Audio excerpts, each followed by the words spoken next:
Mic. Is this the good mic? You Does it sound okay? Yeah, good. you sound beautiful. Yep. Oh, thank you. I have no idea what we're talking about. This is great. How's it going, folks? This is Aaron the Pedantic and friends. We got Shield, we got Particularist, we got Aaron the Relentless, and we got Prince of Nothing, all here to talk about online gaming because I don't know how it is for y'all, but for me, the in-person gaming scene has kind of bitten the dust in the past couple years. And I've seen some people make some comments about just being kind of bummed out about just how the gaming scene is now. And I just want to assure y'all, gaming is still popping. It's just popping online. So we're going to talk about how to how to get that going, how to have a great online game, how to find people, how you actually play, what systems are good for it, what kind of tools do you have. And we're also just going to riff on the chat and have a good time. So I guess this is where everybody just introduces themselves.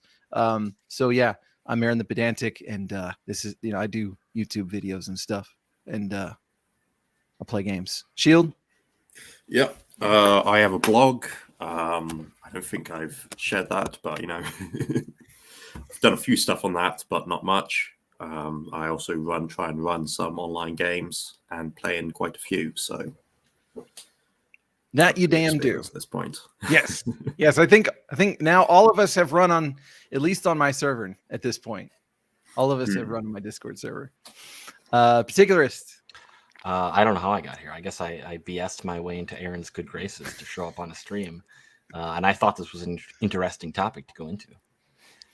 Yeah. After quite many months of very heated discussions and, we have finally gaslighted Aaron into allowing Particularist on a live broadcast. He's bullied me into it. He made me feel stupid so many times. I'm like, it's a good idea to put him on here. He sent texts, emails, weird letters with weird substances. Everyone says the same thing, which is that discussing things in chat with me is a horrifying experience, but in voice, this guy is actually quite reasonable. You pour all of your hate into each keystroke is what it is. Yes. All right. Aaron, you want Iran? Sure. Always Iran, just so I don't get confused, which is sad. That's fine. I'm just an old gamer. I think I'm the oldest gamer here. Been doing it since early 90s, AD&D second edition. That's pretty much it. I don't think I have anything distinguishing. I don't have any products or anything, and don't have any YouTube chats or channels or any of that stuff. Iran ran an online game today, this very day, so he has fresh experience. And from what I understand, there was a lot of blood. Not really, no. At least Dyer Wainwright was involved. Wainwright. I had a character die in the first round of combat, and it was the only combat of the session. Oh, well, all I know is that somebody, I popped on the server and immediately somebody's like, yeah, I just died. How's it going? So, and then Prince. Oh, yeah, of course. Prince of Nothing. What do you call that?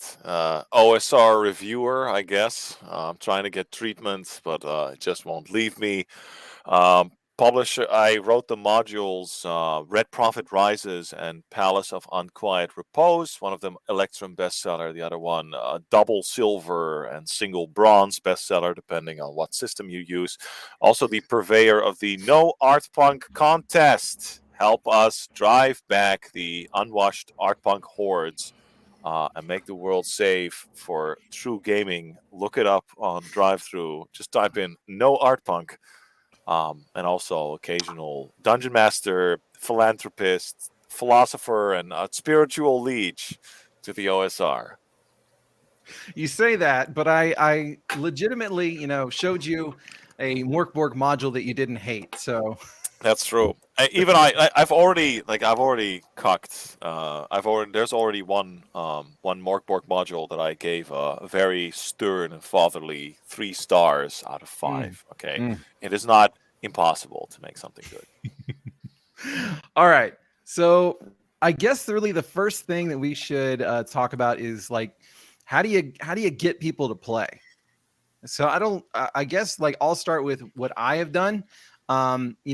Basically, for me, the biggest success that I had before the YouTube channel and the things that followed from the YouTube channel was an LFG on Reddit.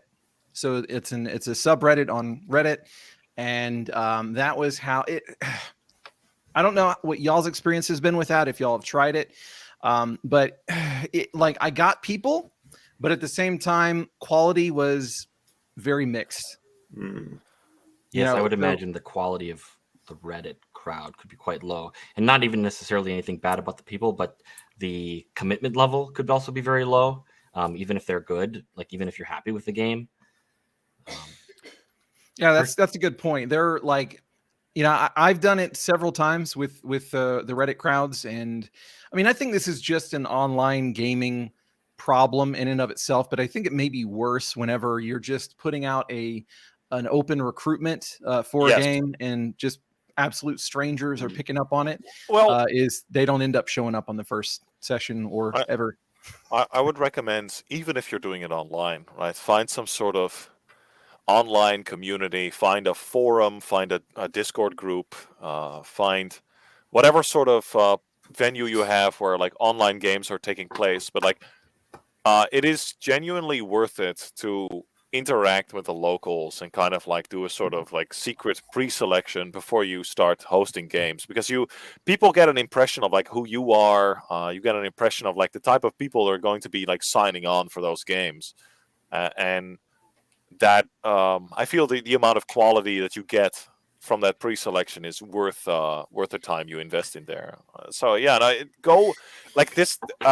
So I've had games where I was part of like Venger's playtests, right? And he would just he just hosts Roll20 games, and maybe like some people who read his blog show up, and just like some randos. And yeah, like as you say, you would get like people who show up in there. They think that they're going to be playing 5e. They can play their OC, and they discover 10 minutes in that this is not the case, and they leave. Or you get whatever dysfunctional people or people that have never played D&D before. You kind of want to like sneakily get that pre-selection in. So I would say take some time, get to know people, establish yourself so they know what you're about. And then when you advertise your game, it might not be complete randos. So to kind of distill that down, I would describe that as make friends first, Yes. and then ask them to play D&D. Yes. And this actually is a good time right now. If you have friends in real life, or even coworkers who if there's still like lockdowns or any kind of sentiment where people are kind of hiding, like still they haven't gone out yet, they're not really socializing as much, this is like a perfect time to ask people who you might otherwise not think would want to play D&D, and then just invite them to play online. Friends, coworkers, that sort of thing. In fact, I just ran a game for coworkers. It was like a week ago. It was last Tuesday, I think. Damn, that's awesome, man. Like there's no way that I'd be able to get any of my coworkers to play, just because they're not the types, like there's the satanic panic is still real over where I work. So I also my longest game now is also with my coworkers. I'm also at session 40 plus or something, 2 years. Oh man, we had a big advantage over on my end because we have various sort of clubs, I guess, within our company. So we already had a gaming club, which was people who would be predisposed to wanting to play D&D. So I suppose that might be an angle to approach it. Discuss games, like instead of jumping right to D&D, invite people to play board games, that sort of thing. Maybe ease them into it. See if any of them bite or would like to join. Yeah. So I guess we're already kind of creating a tier list, and we're putting the random pickup game with random people in the shit tier, and like we'll put like LFG Reddit on that point. Like that's the shit tier, right? I don't know. Go ahead, Shield. No, I was just going to say, I suppose the more selective the tiers become, the more higher quality you get in terms of play experience, I suppose. Absolutely. Yeah. And I'm not going to say that you will not have a good game, because most of the ones that I ran that way that were successful were 5e, because that's where the majority of the groups that I saw on there were pointed toward. And if you ever mention anything that wasn't 5e, you might get somebody that wants to play. But at the same time, they kind of end up wanting to lean that way. And then you have some people that end up kind of getting mad if the game doesn't work exactly like 5e. And so that's, some issues there. But I did have a very successful online campaign that I ran with people that I just random people off of Reddit. Then I also had a few that I tried to run that fell apart pretty quick, that were in that same crowd. But so far, really the best gaming I have had, just period, has been either with people that are friends of mine from the Discord server, or friends of mine from like Twitter mutuals, where we've been discussing games for a long time, and we have kind of like a general like consensus on what makes a good game, what makes a good session. And so whenever we get together to play, we're on the same page already, and that kind of elevates it beyond kind of what gaming with my actual like in real life friends can be like. Sometimes it can be better than that, because even though I love being with my friends, playing with people that kind of see the game in the same way, it can create some really awesome stuff. Let's see. Something I could say to add to that, just because Carl would be a perfect person to discuss this topic and the idea of picking up random players. He spent multiple years, from what I understand, on Roll20, and he would advertise for 5e games. And that, if you are advertising 5e, you will absolutely get players. You will get an endless cavalcade of players. But you have to spend the time and be willing to churn through them and just kick people out of the game. Like, oh, you're not a good fit, sorry. And then just get rid of them and find someone new. Probably you would have to, I feel like you could get a lot of pre-selection done with with a good ad. But do invest whatever. What is this? Session 0. I don't want to get you canceled by the grognards, Aaron. But take. I've already made a video basically standing for session 0s. So like with randos, if you plan on playing multiple sessions with them, it's probably worth investing 20 minutes. It's just screening them. Okay, let's see if check if this person will not turn on his camera and be naked. Okay, just see if there's a normal person. If they can, if they know what they're what are they why are they here? Just chat a little bit. You can get that quality up of PUGs. Yeah, I don't want to get dragged into rehashing the session 0 conversation, but certainly if you're going up against total random players, we were talking about how friends are the ideal players, but if they're not your friends and you don't know anything about them, session 0 is an opportunity to do that. I would probably caution people to actually try to play a little bit. Yeah, I feel like if you're dealing with strangers, either do a session 0 for character creation so everybody can be on the same page, or give them pre-gens. Oh yeah, wait. Pre-gens are a great idea. In fact, my coworker game a week ago, I gave all the players pre-gens. Yes, I was somewhat surprised that it worked out this way. It happened to be the case that a couple of the players were actually quite they were experts, I suppose, in the field of D&D, if such a thing exists. So it was good. Shameful expertise. Yeah. It was good that they were to tell them ahead of time, like, hey, I'm going to give you guys some pre-gens. I don't want you to worry about the rules. I was discussing it with one of the players after the fact just yesterday, and he was thinking oh yeah, okay, so we're not going to do a real rules lawyering thing, was the impression he got, which can be that's like a session 0 type of thing. I suppose even with friends or even with people a little bit, it can be good to kind of we made a poster basically that was here's the D&D game and these are the expectations.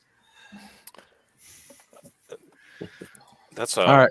We're in danger of people are really in on the session 0 thing. Let's not go there just yet. Fair enough. And I can't answer the question. All right, fine. Okay. No answers. I had something to say too, but I was waiting. Oh, go ahead. Okay.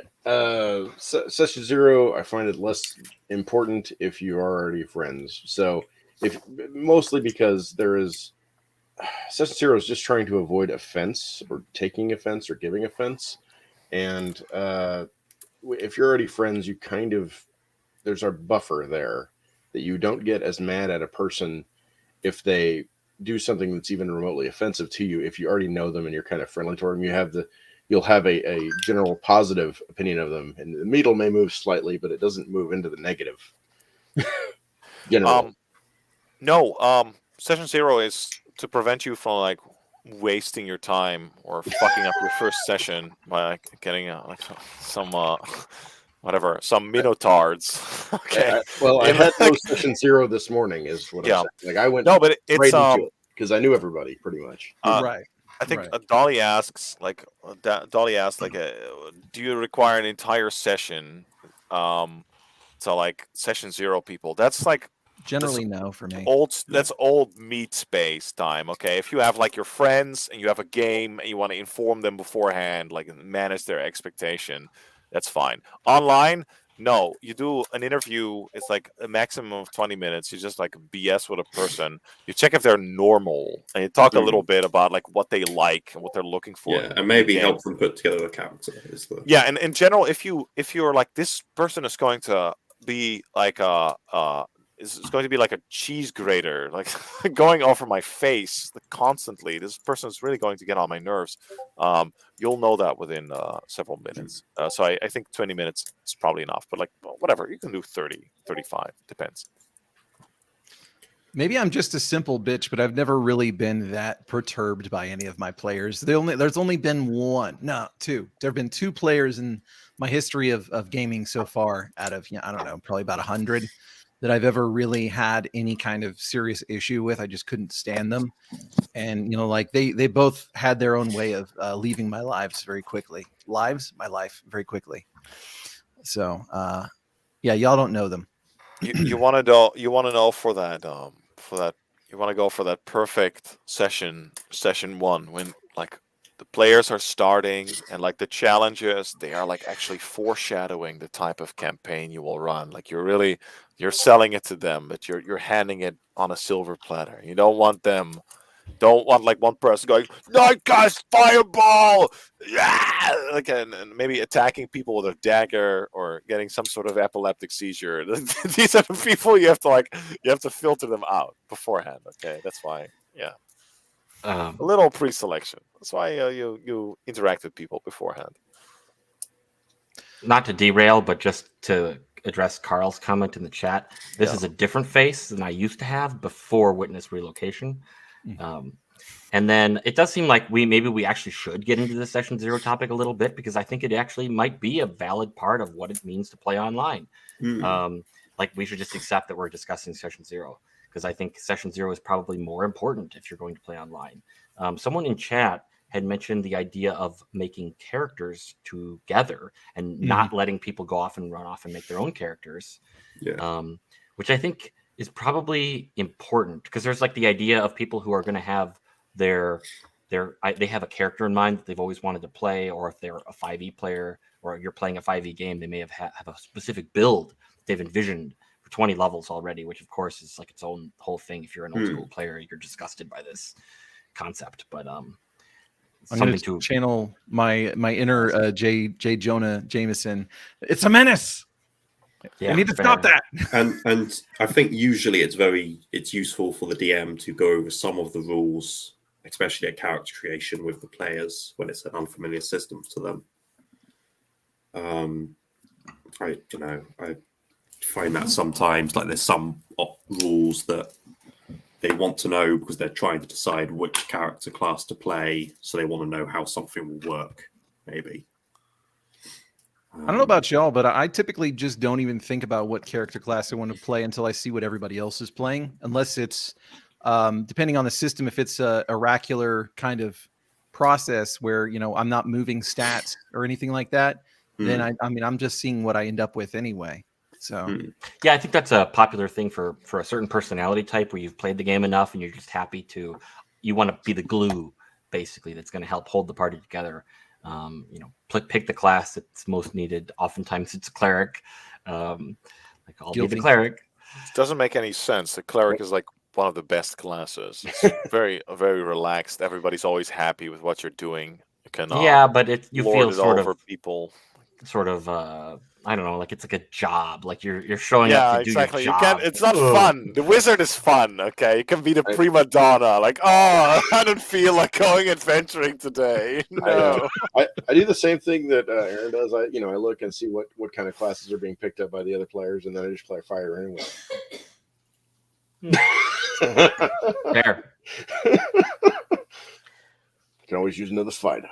I don't really like for a lot of games. I actually completely skip, especially if you're going to play online and it's not it's like a limited amount of sessions.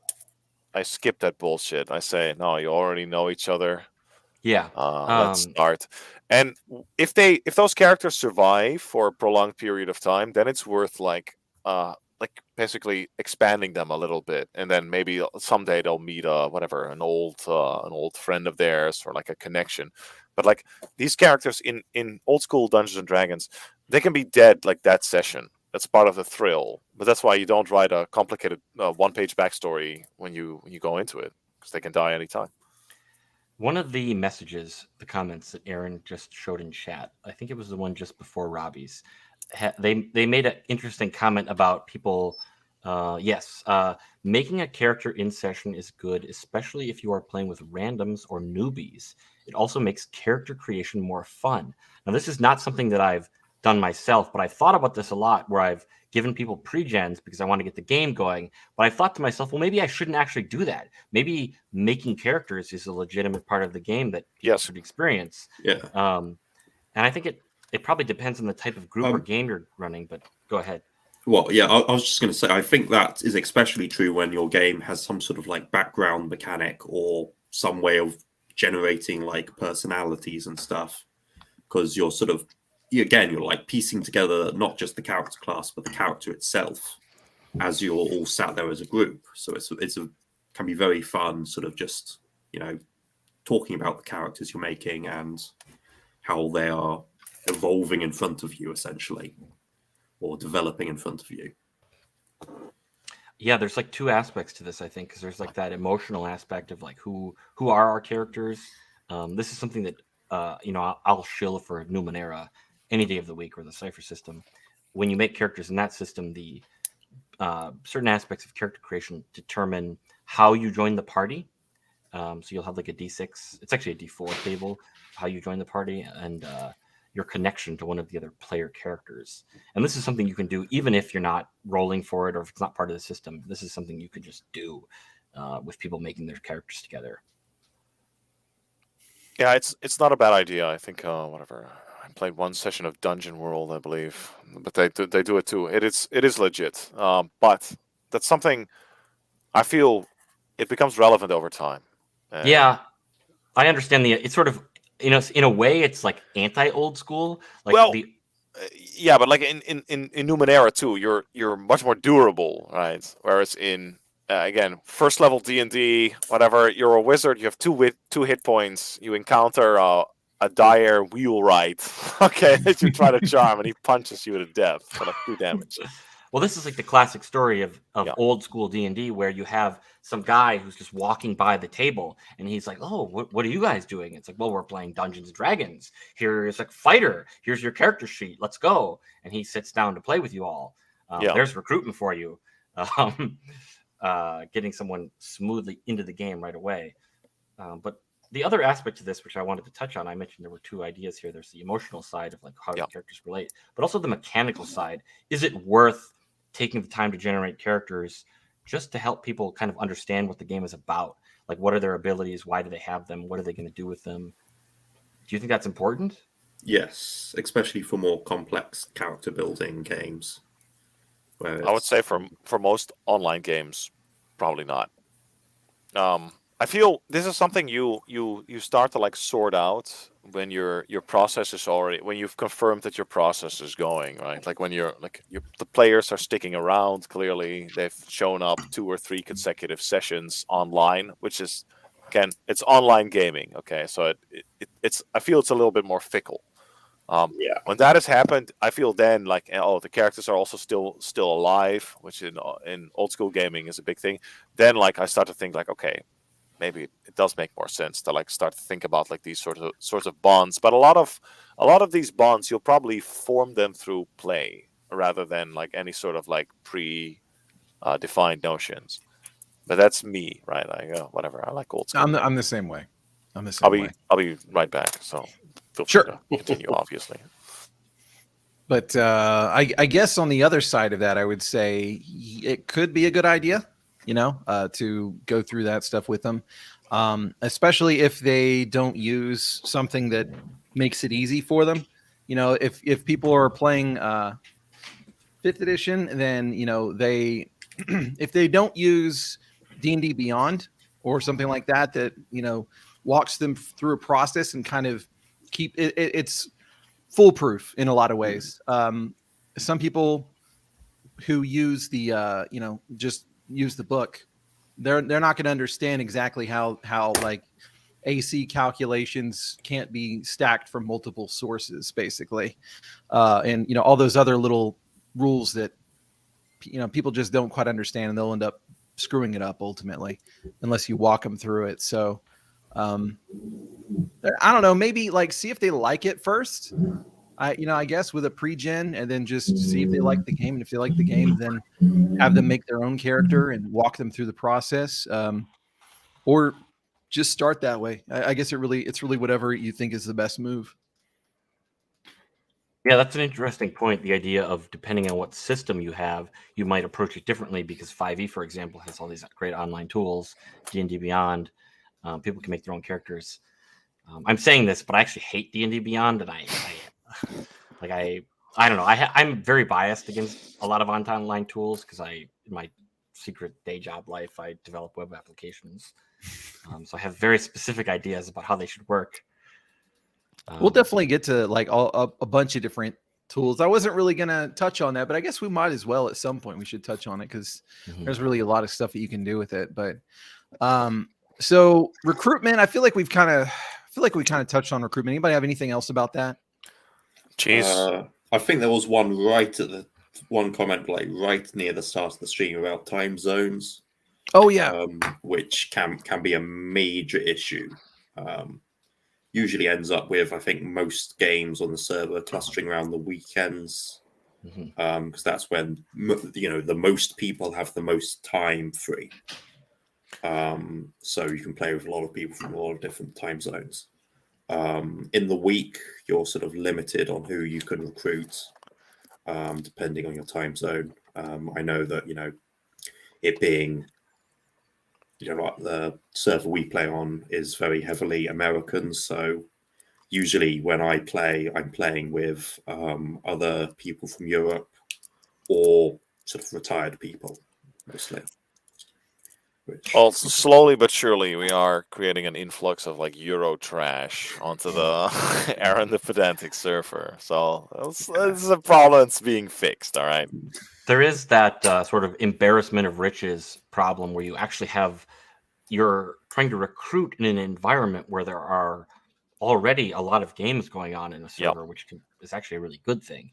But the idea that this is something we've started to talk about but haven't really dealt with, and I feel like there should be more thought around it. The idea of moving characters from one game to another, because I think you could recruit people more easily if they could say, "Oh, I've been playing in this one game, and I'll just bring my character over, and it's fine."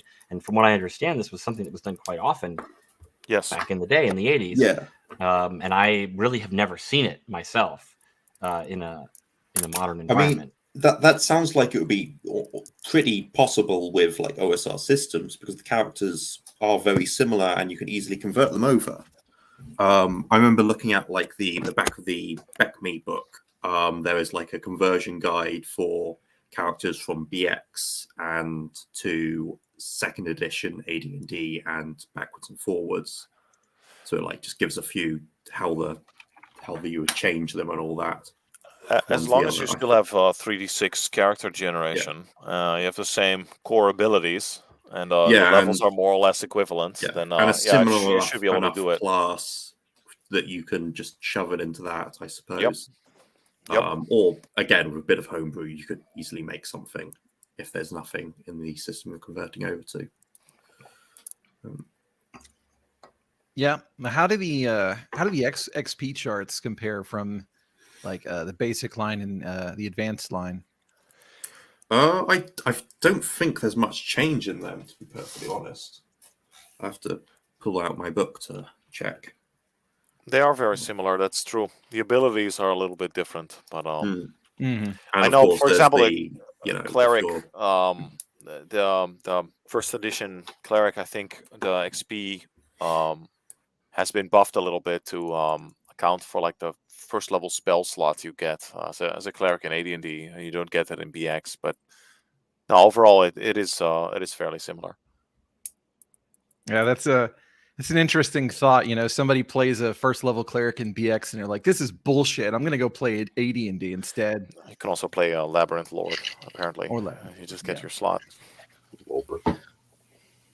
But yeah, I mean, that's one thing that was pretty. I mean, I know that it kind of goes with the territory of doing a West Marches style game. But whenever we were doing our public game, it was cool that people could play in a session that I ran with, and then use the same character in a session that Shield ran, and then another one that Hayden ran, and Oz. It was good times, even though it was kind of crazy because Oz, he took them off to another planet, and they came back with all this crazy stuff and insane XP and everything. But I guess the only thing there is whenever people have their characters port from one game to the other, just like look at the magic items they've got and just be like, does that come with them? Yeah, maybe. Maybe not. I think a Black Ooze or two and a Disenchanter and a few dungeons is a healthy thing for some of these games to have. This was apparently this was a problem in the 80s because I think even that's why they made these monsters. It's like well, it was either the 2E Dungeon Master Guide or like some sort of advice column where they specifically gave an example of like well, usually if you port over a character from a different campaign, it's fine, but like maybe don't let them keep the Holy Avenger that shoots 20 hit dice fireballs or something. Like, so I imagine that happened at least once. Well, I mean, Gary Gygax wrote it in the 1E DMG, basically saying whenever they transfer over, you need to look at what their magic items are, and some of them just got lost in translation. That's just how it has to advice. Be. Yep. All right. It's interesting because that's kind of what they were wanting to do with 4th edition. It just didn't pan out, I guess. Maybe that's something that people will try to do with 5th edition or 5.5 or whatever, is try and go back to everybody playing online, going from game to game. Who knows? That would be interesting. Okay. Platforms. All right. So platforms. Everybody knows Roll20. What are y'all's thoughts on Roll20? It's nice if your game has support. If your game doesn't have support, why are you using Roll20? Is probably the question. Like, as a user experience developer in the field of web development, Roll20 is one of the worst applications I've ever seen. I hate it so much. God, do I hate it. I mean, it's really one of your only options. So, I mean, it's not a surprise that people use it. I know there are people who use Owlbear Rodeo. I don't know. I guess there's fantasy. What is it? What's the like desktop application? Fantasy Grounds? Is that? Yeah, Fantasy Grounds. Yeah. That's like on Steam and stuff, I think, isn't it? I think that's right. They probably sell on Steam. I think I went to their booth once at Gen Con and talked to those guys. But I think they have a desktop application also. Personally, I'm Discord only. Yeah. Discord. I have heard good things about Fantasy Grounds as well. I'm currently in a Roll20 game, high level AD&D, and I have to say I don't know if our DM has what is it? Is it a registered account or something? Because the character sheets are actually really good. Like it automatically calculates a bunch of bonuses. You can roll. Like attack rolls are matched against armor class, all of that stuff. So that's beautiful. I have figured out that like actually playing Roll20 with like for say Labyrinth Lord, like I'm doing, that is a nightmare. You do have to like set everything, and it is actually kind of shitty. So it really does depend whether or not the logistics are in place before you try it. But for what it's worth, it's not bad. I would also vote Discord. Go ahead. Here's an interesting comment from Lord Cephalion. He says, Roll20 is easy enough. I don't support the owner of the site. I've actually moved to Astral Tabletop, though my group probably won't. Fantasy Grounds has too much of a learning curve. So just so y'all know, Fantasy Grounds has Well, they did have, I don't know if they still do, but I did what they have called Fantasy Grounds College on Discord. There was a Discord server where they teach you how to use, like they'll actually do like orientations with classes of people teaching you how to use and set up Fantasy Grounds campaigns. And it's pretty neat. You know, I didn't end up actually using it that much because I'm lazy, and it's good for people that are going to make use of the tools that it offers. And that's the thing, is I'm lazy. So let's go into the lazy option. Or at least my lazy Discord, option. let's go. Discord, yeah. So Discord, we already meet there. We're already using it for voice chat, for cameras, if we're using cameras, all that. So like, why not just pull up a dice bot that's probably kind of sadistic and roll up some dice and roll in Discord? We could discuss that topic, the Avray thing. We could broadcast, use this channel, this opportunity to broadcast the truth about Avray. Avray has bug in its random function. Unironically, it is using a very old version of random in the Python environment. Python is a programming language. They have not updated this since like 2000. Like the code is from 2006 or something. Anyway, I love rock and roll. What is it called? Is that what it's called? The rock and roll dice bot? Roll 'em rocks. That's what it's called. Rollin' Rocks? Roll 'em rocks. Roll 'em rocks. And that's a Discord bot? Correct. You don't type any kind of like with Avray, you type !R and then space and whatever your command is. Roll 'em rocks. You don't do any of that. You just type exactly D6. You get a D6. 5d6. You get 5d6. That kind of thing. Can you do like a repeating rolls type thing? Yes, you could do 5. So, for example, for character creation, you could do 6 hash 3d6, and you will get 6 iterations of 3d6. And it's a bit more random. Well, in theory, I guess I haven't looked into that one. It feels better. No one has complained about it to the extent that people complain about Avray, which, I didn't actually say this, but the specific bug is that the results generated by Avray are on average lower than they should be. This is the bug. This is the genuine bug in the Python random function that was written in 2006 or whatever. And Avray has not upgraded to use the latest version.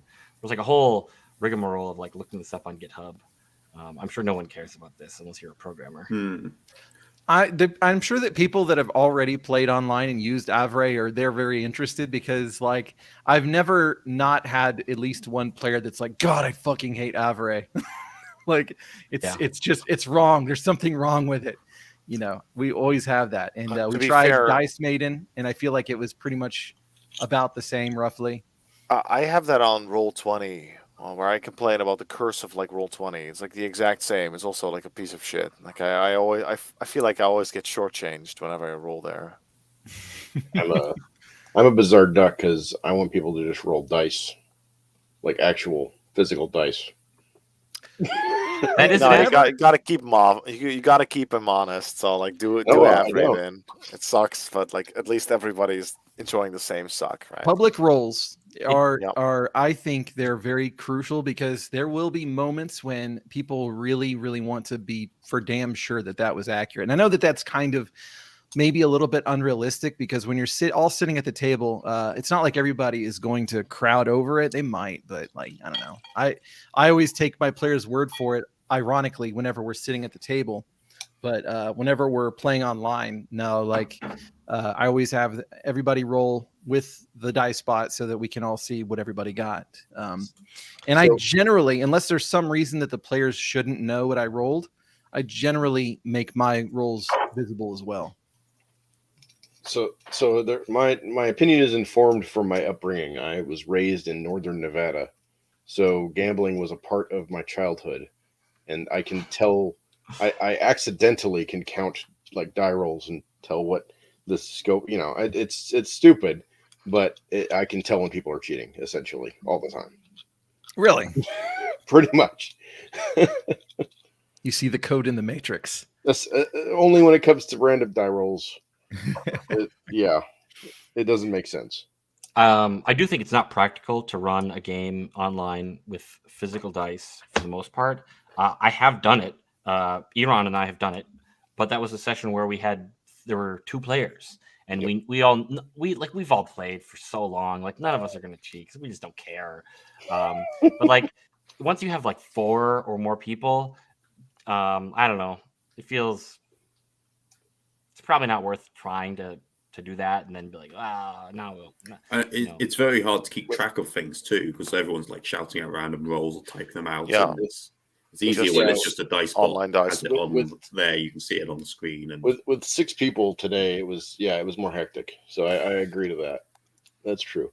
And my preferred dice bot is called Bones, and the only reason why was because it was easy to program things for. That's it. I probably, if I looked into it, I could program things for other dice bots. But why not just use Discord, which is perfectly fine. You can keep notes. You can have separate pages that you can fill with all of your crap. You have a perfect record. That's easy to inspect. I don't know. Yeah. Bones is a Discord bot too, by the way. There's a certain thrill to rolling physical dice. Yeah, it feels damn. Honestly, that is one thing that I have lamented with all of my online play is that I don't really roll my physical dice anymore, and I feel sad because it feels good to do it. Holy shit! What just happened? We went from like 15 viewers down to 1. That's weird. Could be a bug or something on YouTube. Oh, there it goes. Okay.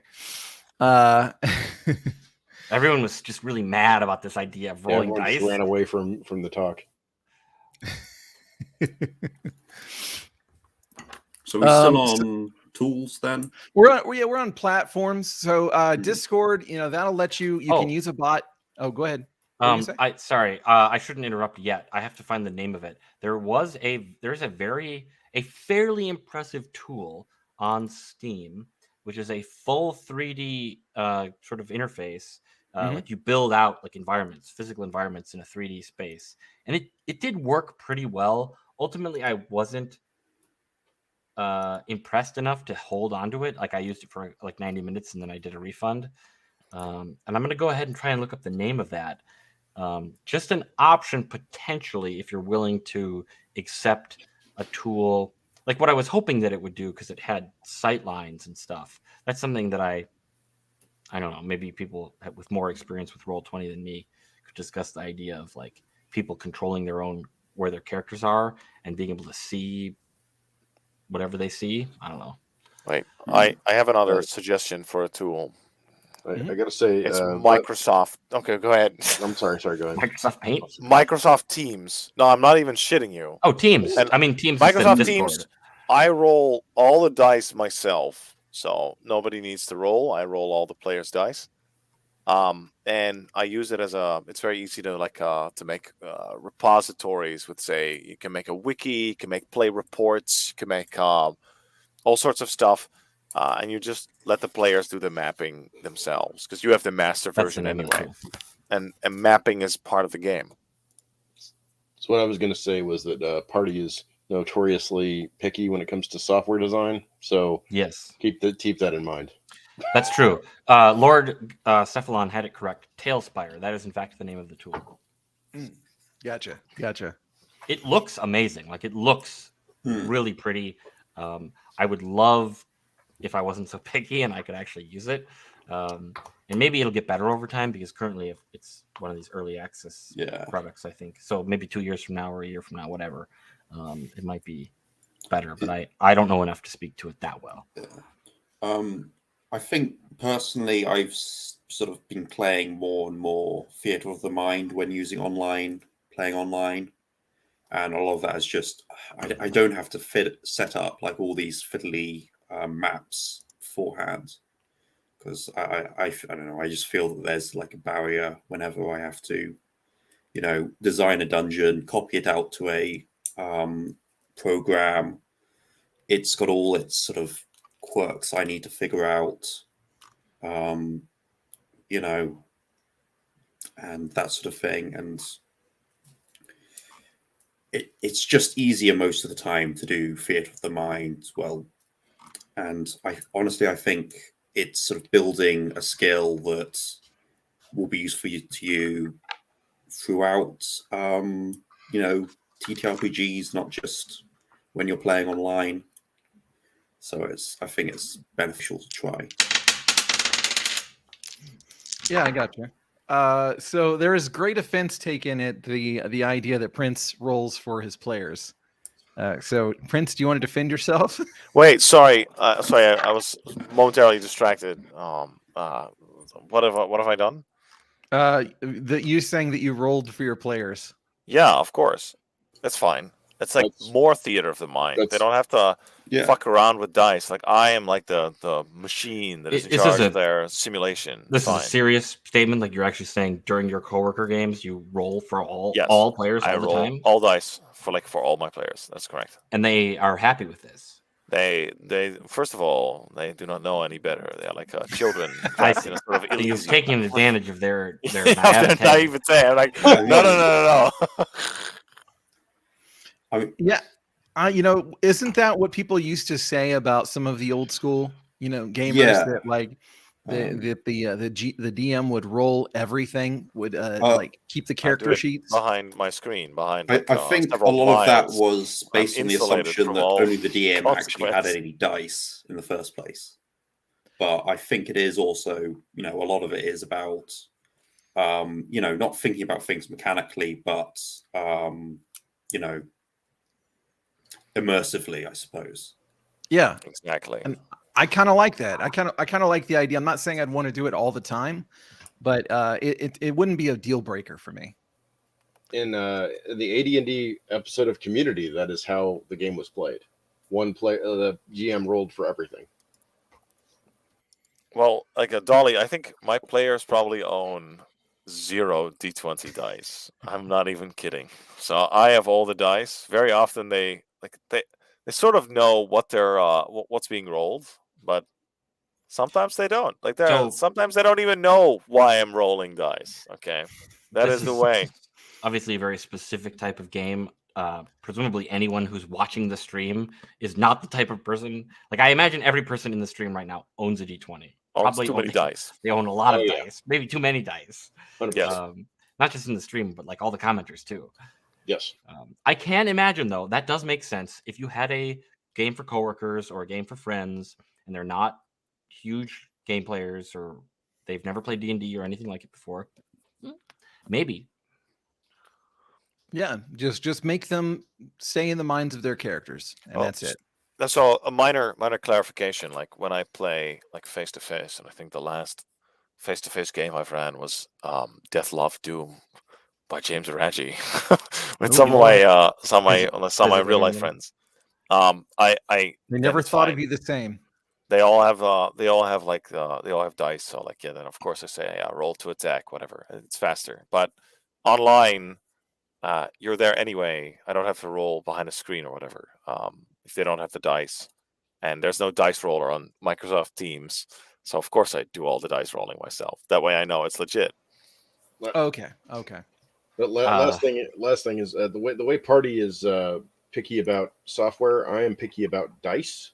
So if I were the one, it was the GMing, and I wanted to roll, I would be rolling Game Science Plastic, and everybody else has usually got Chessex garbage or some crap from Wizards. It's not allowed. you make them break their false dice. Not only is mine Chessex garbage, it's pounded dice Chessex garbage. So it's the defects, the ones that they threw away. I want to take umbrage real quick with Prince's comment about teams not having dice bots. Not only does teams have dice bots now, but they are much superior to the Discord dice bot. Because teams allows bots to have visual graphics in their messages. That's fair. Which Discord does not do. I have actually written a Teams bot before on a couple of occasions. Okay, we'll absolutely exchange information after the broadcast is over about Teams dice bots, because I think it will be better. Although I have used some sort of online dice roller before, and my players immediately went, "This is bullshit! This is garbage." Whereas the normal dice seem to work better with approximating that delicious random dice rolling. Fair. Well, let's talk about. So we've mostly been kind of glossing over and kind of going into more of like theater of the mind praising. But let's talk about maps for a minute. As far as like different platforms for using maps, what do y'all think is the best for your purposes? Personally, the tool that I have used is called Dungeon Scrawl, where I have literally drawn the map for the players in the exact same fashion that a mapper would have historically done, from scratch. I've actually never done the players doing the mapping thing. We tried it once, and this was an in-person game long ago.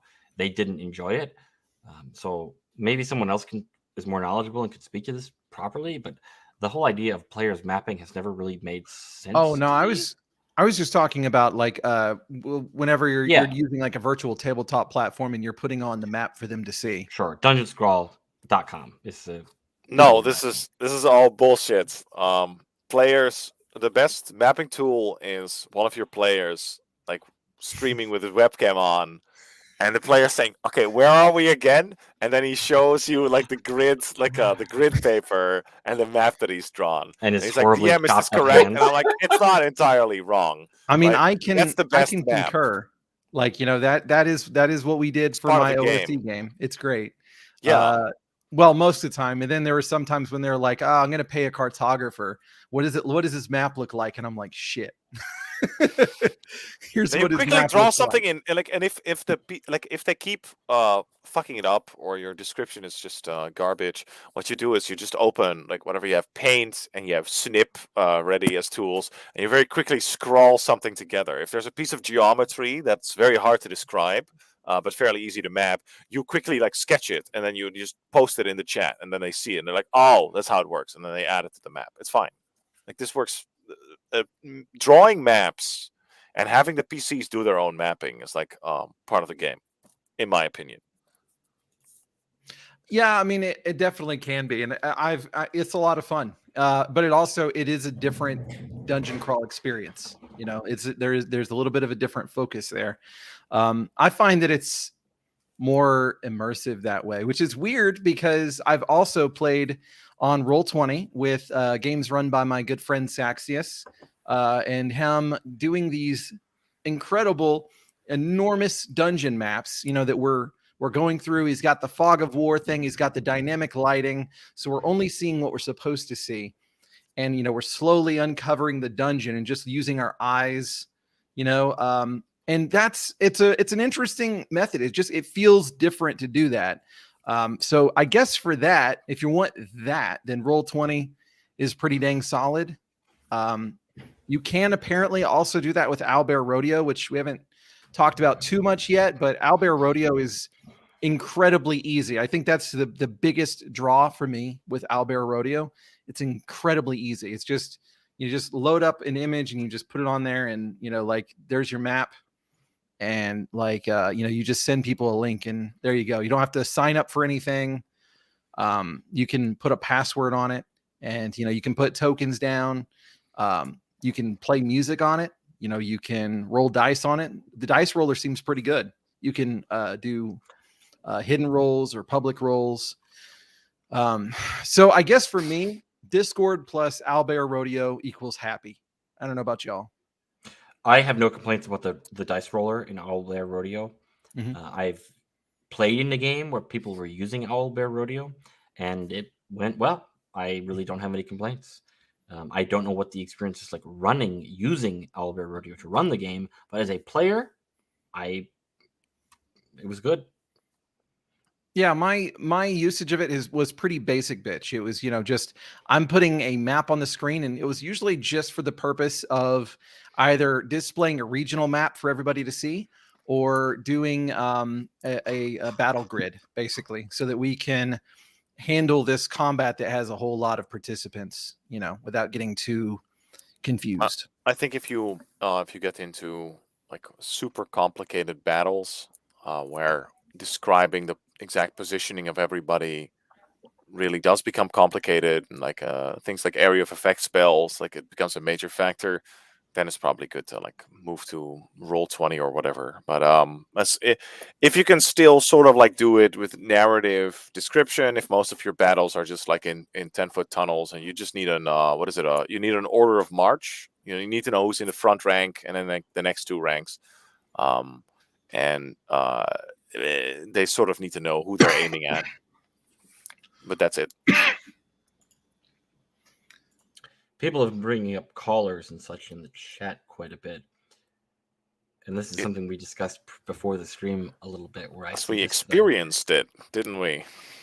Well, I don't actually know. I was unfortunately not in attendance for Prince, your second game.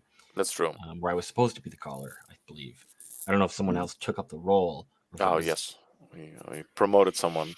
No, I would say callers is something you do as an extra, I think, organizational tool. You do need somebody to like sort of keep everybody in line, and somebody on the player side also needs to be focused on like keeping everything streamlined, keeping everything going. So that's why you need a caller. But it's actually, we talked a little bit about this. It's actually easier if you're playing in, say, Discord, right? Callers are most relevant when you're in combat, because you've got like 8 or 10 people going down the line, asking everybody what they're doing. People might have questions, super complicated. But I actually figured out the quickest way to do a combat turn, if you have 10 people, is to make them all type their actions in Discord. Because very often it's going to be things like I attack with a sword, or like whatever, I fire a missile at the orc. Like all of that stuff, you'll already know it. And if there's any questions, you can handle that really quickly. Yep. Is there a chat feature in Owlbear? I don't think that there is. Is there? Don't think But so. there is one in Fantasy Grounds and in Roll20. So I mean, you could do the same thing there. And one of the things I will have to give credit to those, Roll20 and Fantasy Grounds, is that they will make games like AD&D a lot easier. I mean, you kind of already mentioned this, but one of the things that I really appreciated for our second edition game in Roll20 is, if I'm about to do an attack with my mace, I just click the initiative button next to it, and it considers the weapon speed and my any kind of modifications that should be on there for and it rolls my initiative for me. It puts me in the initiative, and it makes it real easy for the DM to keep track of the initiative, with all of the weapon speeds and casting times and all that kind of stuff. It's neat. It's very, very, very simple that way. There were some takes on here. Mm-hmm. So some people are saying caller is lame. I've personally seen situations where caller worked out. My first edition game has 7 to 8 players usually, and that one would of be the like things the I've limit. noticed, Yeah. I've noticed what happens is sometimes it seems like people are kind of afraid to be the person to make a call, and so it's kind of like they just kind of make a suggestion or something like that to see how people react, and nobody really reacts in a very committal way, or at least not enough. And so it just takes a little while for them to do things, and just having the method of the caller where they're just going to ask people, what do you think? What do you think? What do you think? Okay, we're going to do this. It just gets rid of a lot of the, the ambiguity, hesitation. Yeah. I think a lot also of like tense, decision making. It's kind of good to have a caller like running through the procedures instead of everyone going backwards and forwards about every single step. Right. There's a lot of times in the West March game where there were some pretty tense situations where we're pretty much just running down a corridor half blind, and someone has to make a decision which way we're going. Mm-hmm. That is true. And you know what? You just accept that you might end up being the person who makes the decision that gets everybody killed. No pressure. Yes. But that's D&D at its best, right? Like when you have decisions like that. Like if it's always like safe mode, it's boring. Yes. I would kind of be surprised if you managed to get a group of 10 players where at least one of them wasn't strong-willed enough to do the caller role. Mm-hmm. Now, maybe that's a case where the player who has that strong will chooses not to take the role, or doesn't want it or whatever. I've always found at least 2 people that are interested in doing it in every group. Yeah, you have I to don't think I've ever gaslight found them any into less it. than that. You have Say to what? threaten. You have to threaten and gaslight them into it if they're good, but they don't want to do it. You have to- Bully them, basically. Bullying. It's bullying. yeah, bullying, very important. Harassing. Harassment, yes, ideally. And sometimes it comes up because somebody doesn't like what what other people are doing, and so sometimes it's like, we'll just roll for it. We'll see who gets it, and that way we'll work it out. Yeah, callers. I like callers. I mean, pretty much more than 6 players. I think caller might be a good idea. Bully your players' kids, Knobgoblin says. I see Soleimani says you can do without a caller. Consistently has 6 to 9 PCs. Just time limit their rounds. That works too. Well, I'm not talking about combat. In combat, they control their character. Oh yeah, That's but fair. Yeah, that makes sense. no, the caller. It's a tool, and if to help organize. If your players already possess like the natural organization, where to the point where they don't need a central channel between themselves and the DM, then obviously don't do it. I totally agree. I mean, we directly dealt with this issue in one of the games where I was running, where we had a large number of players, and it was kind of getting chaotic, where there was so much discussion about what would happen and not a lot of decision making that we just were like, let's vote. Someone's going to be in charge now. Yeah.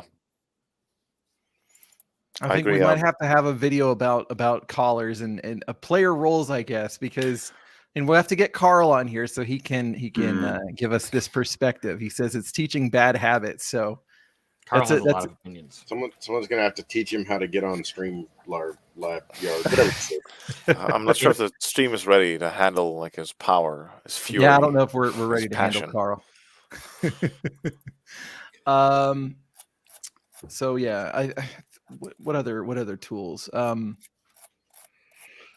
So you mentioned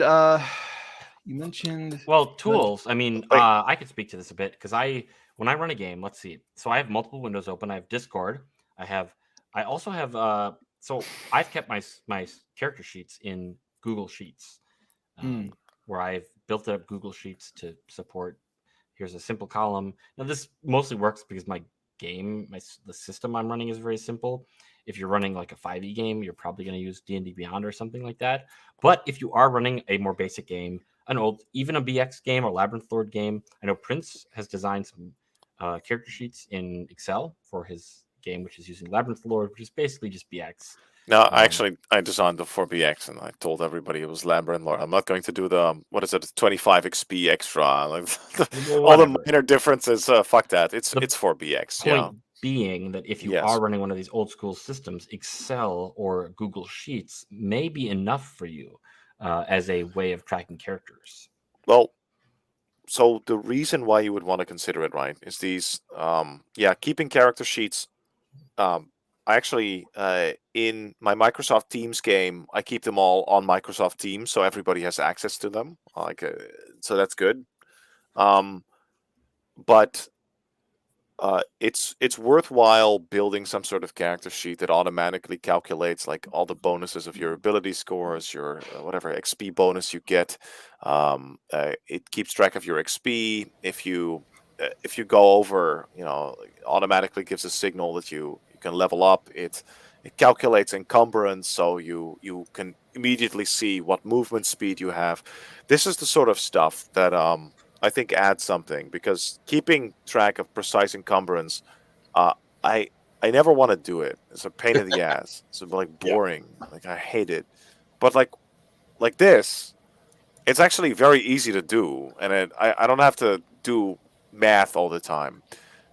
So yeah, in that case, it is worth it, because it actually adds a lot of fine grain to the game, and it limits their options, so they actually have to think about what they bring, and you suddenly see that the game gets richer as a result, because they can't carry 20 flasks of oil and like 5 spears and whatever other crazy shit you were carrying along. They they do have to think, or they have to buy donkeys, right?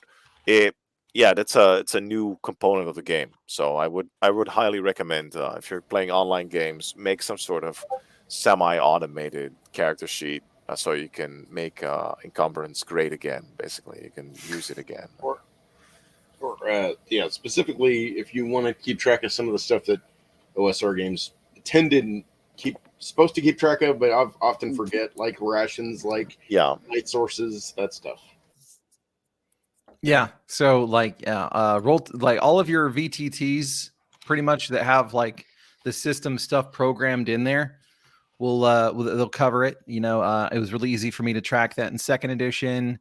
And then D&D Beyond, there's an encumbrance thing in there if you're playing fifth edition. It's not hard. It's and if you have Excel spreadsheets, it's a great way to do it. There's something. It is like much easier than many people think it is to like fuck something together. And if you're bad at programming, there's a lot of online resources because people have already figured this out. Go to dragonsfoot.org, which was a huge, still is a huge old school forum. That's like kind of like one of the places where the OSR got started. They're going to have 1 million character sheets, easy. There's some really interesting chatter here, and we'll start with Tresser here, saying it seems like having over 5 or 6 players really starts to degrade the true experience, even with the best DMs and players. And I will say that if I'm running a 5e game, then I don't typically want more than 6 players.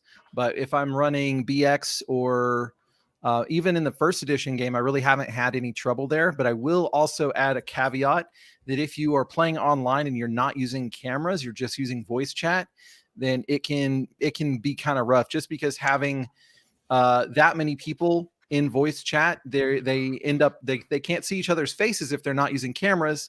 They don't know that you're about to start talking, and people just continuously end up talking over each other. So in my 1E game, most of us use cameras, not everybody, but most of us. So we can usually see if somebody's about to talk, and we can wait for them to say whatever they were going to say. And with the other things that we were talking about organizing wise, like Prince was saying, have them type what they're going to do for the round. Then it's like you just run through the actions that were typed out, and then you're not missing anybody. If you're using like group initiative or something like that. No, obviously, yeah. And that makes it so. I've never really felt like having more than 6 with that is too much. But I feel like with 5e, because once you get into a combat and things, they've got an action, they've got a bonus action. A lot of them will have multiple attacks. It can get pretty cumbersome.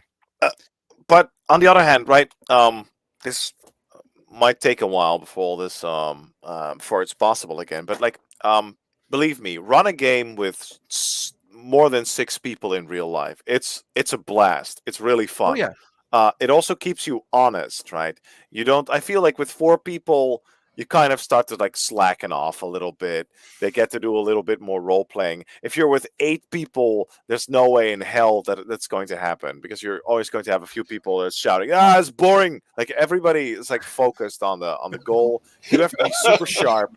You have to like herd all of these cats together. Somebody's girlfriend will be there making dinner. Okay, this is a festive like occasion. I highly recommend playing like with more than 6 people. Prince, that's exactly how I like to play my games. Like it's work and it's effort. That's exactly what I need. More effort. Oh, boo! You like to play a game where you're like half asleep. Like DM, you're like, oh, what? Yeah, okay. No, it's like this. And then... No, man. Like 6 to 8 people, it rocks. Can recommend. When I said that, I meant 24 something was too many. Oh yeah, 24 is too many, probably.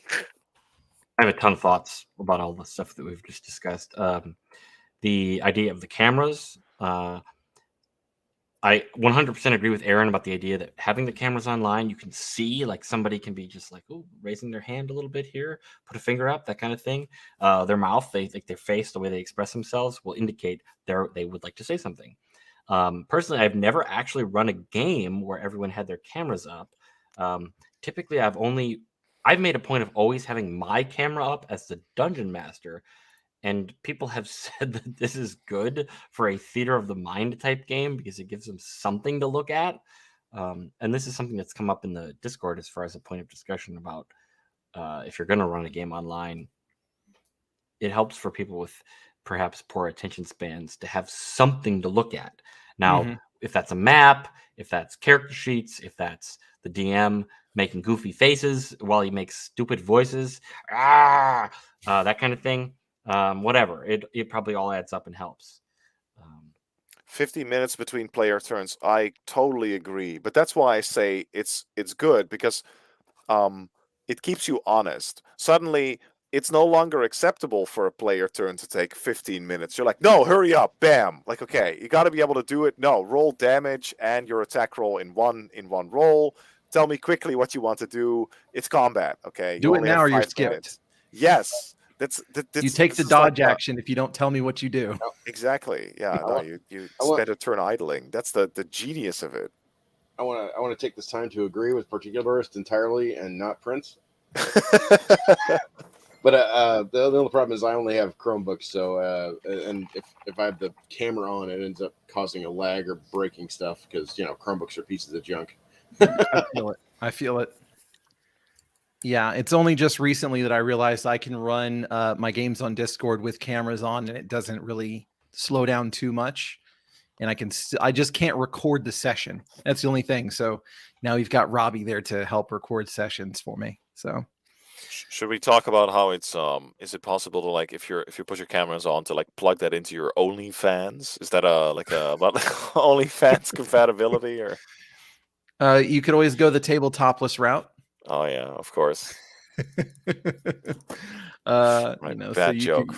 But that's only if you have sexy friends that you think will. Well, sell. I mean, we play D&D here. We don't do that.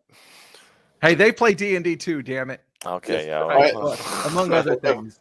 If I had sexy friends, we wouldn't be playing D&D. We wouldn't be playing D&D, I hope. All right.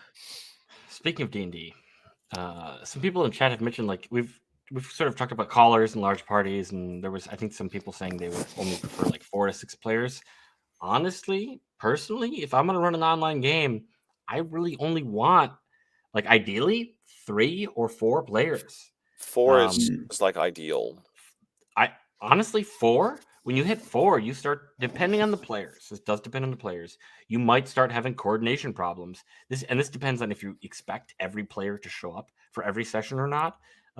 If you don't want every player, like if you don't care, if it's just like whoever shows up, you can easily have a bunch of players and whoever shows up. But if you were like, I want exactly these 3 or 4 people every week, 3 is really easy. Like 3 tends to work. 4, it's okay, but you start to have more problems where it's like, okay, we canceled for 2 weeks in a row because whatever, someone was out of town or what have you. Oh yeah, logistics. I would concur. Logistics is like the number one party killer. Not goblins, not dragons. It's logistics that kills parties. He'll do it too. This is a sincere offer. He's retired. He doesn't care. Oh yeah, he'll take his shirt off. Yeah, I think it will disturb people enough to know that somewhere out there exists the footage of Carl DMing topless for people to be like, I need to join that stream and pay him to not do it without a shirt. It sounds Silk Road. Probably been scrubbed. You want to see the most interesting configuration of nipple hair ever? There you go. I think, while we're still on the subject of group sizes, what about really small groups, like 1 to 2 players?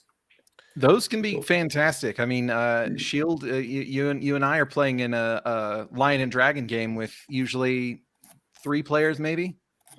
Show up, or 2. It was 2 for me the last time, and then this last one was, I think, 3, wasn't it? No, we had 4. But Fiore missed a good chunk.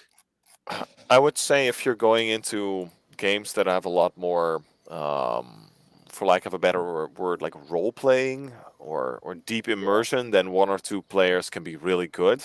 I feel D&D as it's made is balanced around, or is created around the idea that you have like a party with like different abilities. I guess you Yeah. could use retainers to compensate. Yeah. And I think older editions skew towards a slightly larger groups Yes, minimum to so that's newer something to editions. take into account. But no, I do think. I mean, I've played Stars Without Numbers with a buddy of mine for. Like we had one DM, and there was just us two. We both had two characters, and we played for like must have been years. Yeah. So I Because- can confirm it is pretty I've cool. I've had successful 2-player games and unsuccessful 2-player games where I was a player, and it all depends upon the players. They have to have sort of outgoing personalities. They have to not be wallflowers. You cannot have any wallflowers in Yes. this player game. True.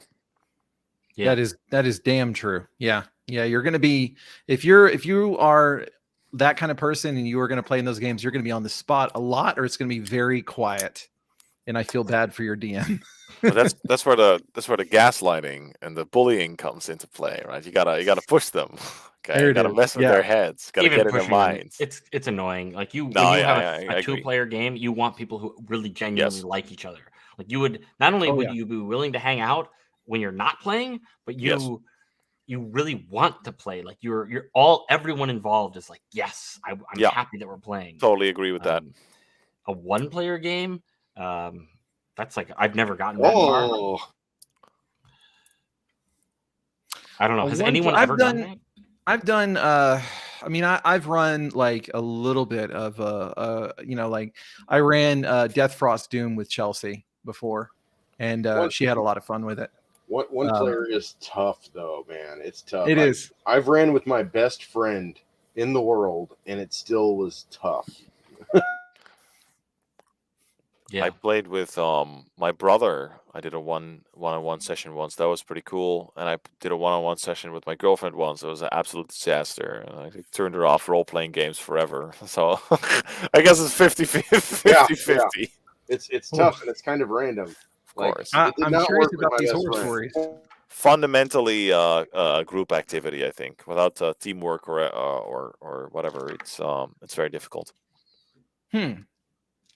Yeah, now I just want to hear the horror stories. I feel made a like- mistake. I ran. I think it was a Zweihander too. So it's like a really God. complicated game, and you have to look whatever It's character cursed. creation was like 35 minutes or something. So she was already like, can we be done now? And that sort of For shit. instance, So it's why would a you do nightmare. that? Just run Warhammer. Jeez. Man, Well, I don't know. It was back in the day. I just What, been in sent a review 2018? copy. Yeah, exactly. Back in the day, I just been sent a review copy by Daniel Fox himself. Okay, so I was like, I might as well Okay. play this. Okay, all right, and it was All a horrible mistake, but that is correct. it's not my fault. It's the fault of Zweihander. They did it. You know, Yeah, this is an interesting point by Robbie. Because I have had those players like in in real life game that they don't really ever say anything usually unless like you kind of call on them or something like that. I've had that player be a lot more outspoken whenever we played a session with just that player and my wife and that person's mom. Which, I mean, I guess their mom being there probably like disarmed them a little bit, but just having less players, it can, I guess it puts the pressure on them, and sometimes they rise to the occasion. that's something we haven't discussed is getting boomers to use technology. People's moms or whatever playing online, that kind of thing. That can be rough. It can be rough. I don't know. Do we have any boomers in the audience that have any kind of? We have Carl. We do. Definitely. I mean, I wasn't going to I say think it. but Carl's yeah, like Carl. greatest generation, I think maybe. he's- Or what came I think before he's that? Gen X. Yeah, well, I thought he was Gen X. You saw Gen Yeah. Alpha. Okay, so He's I a pretty upper. qualify as Gen Y, I think. Hmm. yeah, you're a millennial, Aaron. Gen Y, like, why are we here? Yeah, exactly. I think Just to that's suffer. where I'm at, but I'm an elder. Uranus would be like a very old millennial, like the Yes. oldest possible Oh, millennial. the oldest possible millennial. Okay. Almost like maybe 3 or 4 years shy. Oh fuck. Mm. Yeah, I mean, it's sort of odd. There's like a cutoff there where people either didn't like grew up with the internet, or sort of grew up before the internet and remember what life was like before this even would have been possible. So 28mm says, I found running for a girlfriend is a bad idea. They accuse you of not letting them do everything they want. Damn the rules. I mean, okay, so quick story. The first time I ever ran for my wife, I killed her with an owlbear. There were other people present, so I did not ever get. I never got blamed for like favoritism because she died immediately. I think probably running a game with your girlfriend in it for like other people is even trickier because you're. I've seen like those games. I've been part of those games. It wasn't my girlfriend, but like I've seen other DMs bring in their girlfriends. It's always a nightmare horror show. It's always like super cringe. So yeah, you're basically put on the spot. People are going to expect you to slip up, so you might have to be like harsher, and like your girlfriend will like start thinking that like you're using this game as a sort of elaborate way to get back at her for like imagined slights or whatever. Like suddenly there's a whole extra like layer to the game that you didn't know existed. So I would say probably no. I mean, none of that happened. She knows it's fantasy pretend elf land, so who cares? But yeah, okay, better. Some emotional maturity, pretty good. Well, if anybody's curious, Chelsea's characters always die in my games. So that's good. Yes, otherwise people stop trusting you. It just happens. It just happens. But that's not bothered her as much as whenever. Owlbears, it could have been. It just happens because they were in an inn, in the guest room, but like they could have been there. I rolled a 1. Yeah. He's establishing dominance. It's perfectly normal. That's it. Yeah. You just roll a d6 to check the targets. There's 4 players, and the odds are could have been anyone that died, right? Those rot crabs, they deserved that innkeeper stall. Yeah, of course. That was an organic death. That was player skill. Okay, it wasn't his fault. He didn't try to kill her. The lack of player skill. No, she tends to play characters that take a lot of risks, and so those are the rewards that she gets. Another fast story. Carl died in my game because he decided to punch somebody when he had 2 hit points. Okay, that's not a recipe for success. Carl got killed by a Wainwright. Yeah, that was awesome. Yeah, a drunk Wainwright.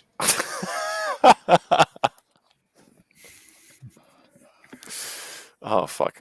All right. I have had the pleasure of having Carl play in my B2 game on the Pedantic Discord server, and it was I found him to be a very energetic. He's reckless, but he is smart. He is the type of like D&D player that can improvise when fortunes shift. That's like one of the for me that's like one of the key indicators of like D&D skill, so you can deal with like changing circumstances.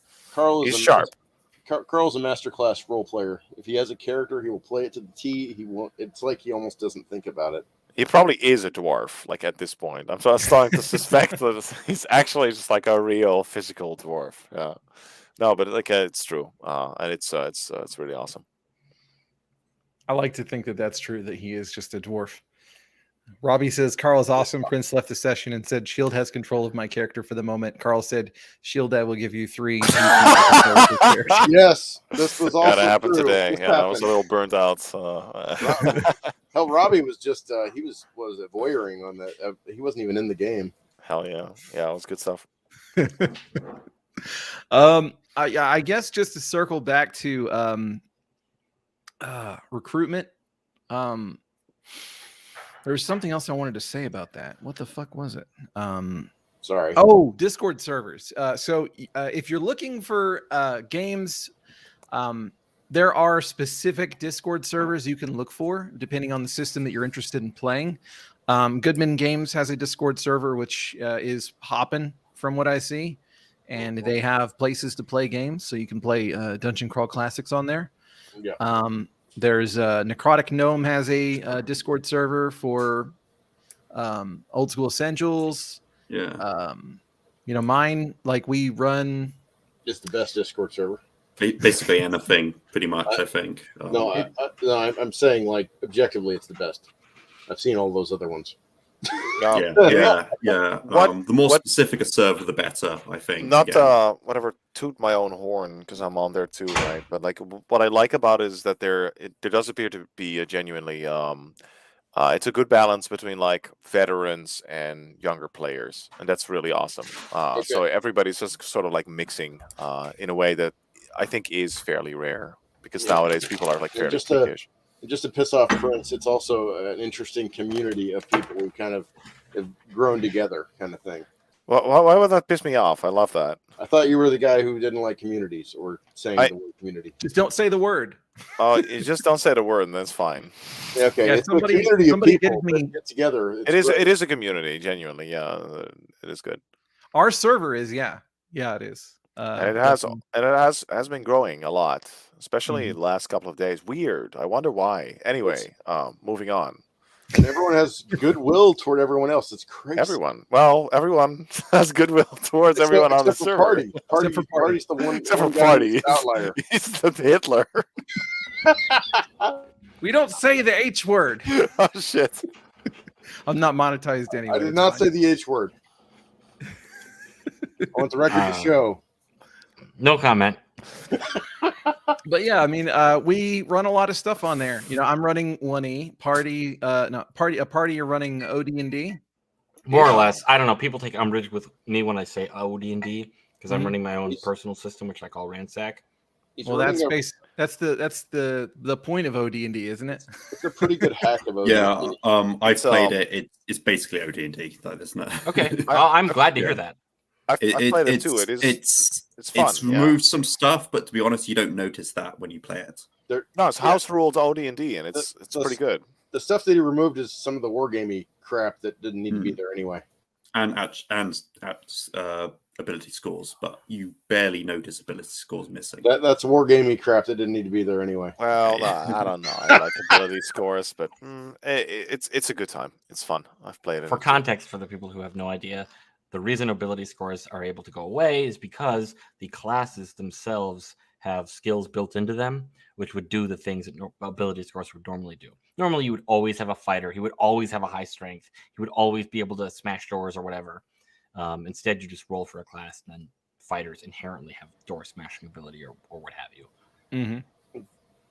Basically, what happened is a software designer decided to make an OD&D hack, and that's what happens. Is you get lazy. The right way, good way of lazy. The right way. The way that ends up in good gaming. What else we got going on there? Stars Without Number. We got that going on, don't we? I'm running that at the moment. Oh, Stars rocks. We got Nightbane is happening? Question mark? It's been Frog setting it up 2 weeks in a row at the moment because just like issues with the person running it. I think they've been busy and stuff's just kept coming up. Although I do feel Frog is probably the most knowledgeable person.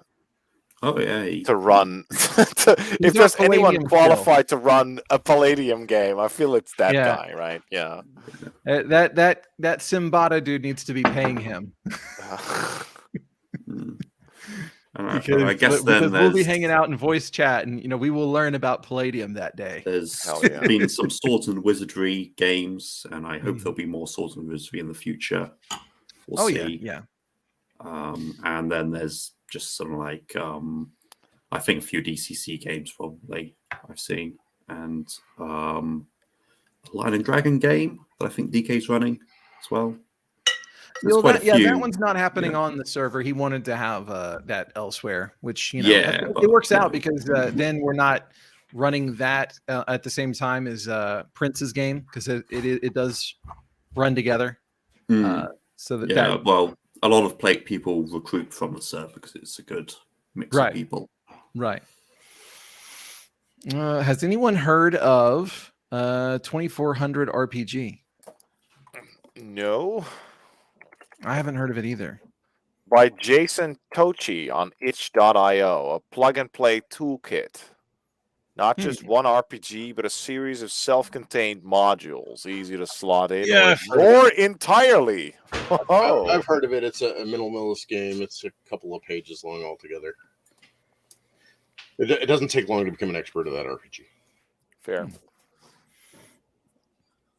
Oh, maybe it was 2,400.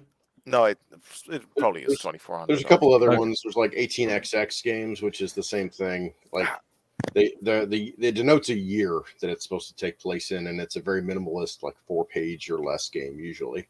Mhm. I always feel like that sort of stuff, it can be interesting for a while, but it's sort of as a lunch break, basically. Yeah, it's designed for a session or two, maybe multiple sessions with different groups, but I don't think it would have any longevity. It has no campaign aspect to it, really.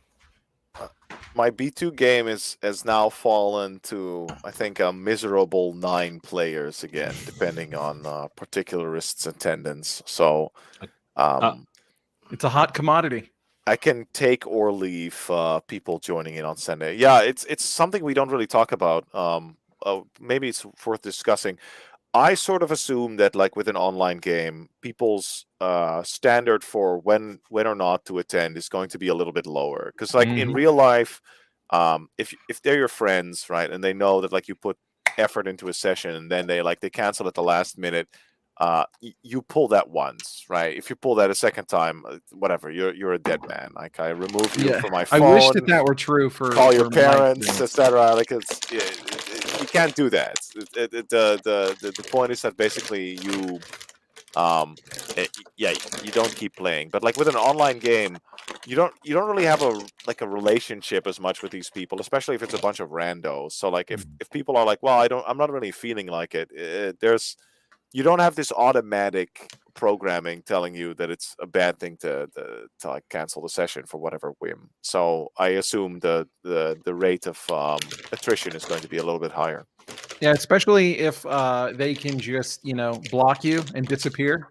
I think it's a little bit better if if they know that they're going to see you on the Discord server and you're going to call them a punk bitch for not showing up. I'm genuinely like I like to like joke about this shit, right? Like I'm always like super understanding, even in real life. I just say like whatever. If you have a problem with the game, you don't like it anymore, just say so. And if somebody quits, I always say whatever. Yeah, sure, no problem. Come back anytime. There's no point in getting upset about it. It's Oh yeah. people's schedules, especially nowadays. It's crap. Right. Yeah. That is true. Well, what is y'all's favorite game to run online? I have an answer, but I think everyone should know what it is since we discussed it a few minutes ago.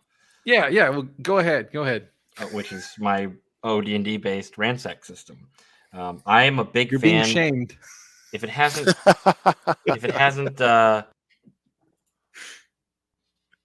obviously I shouldn't mute myself now that I've actually. That's true. That was like a complete That's mistake. the wine hitting you. I really should have muted myself when I was cutting that bag open. That was a terrible idea. I forgot just how much sound bags make. But yes, he's right. In any event, running a system online, if it hasn't become obvious by now with my suggestion of having very few players, using just Discord, I value simplicity. And in the sense of valuing simplicity, I value OD&D, or a very, very basic like BX style old school system. Just for curiosity, how do you do your initiative? Just D6, group initiative? Group initiative with a D6. I've something I really haven't done a lot of, which I was pointing out to some folks. We were having a discussion in chat. The idea of modifiers to initiative. Second edition has a table, which I think is actually a nice table of if you're wading through water, or if you're on slippery ground, or if you have the high ground.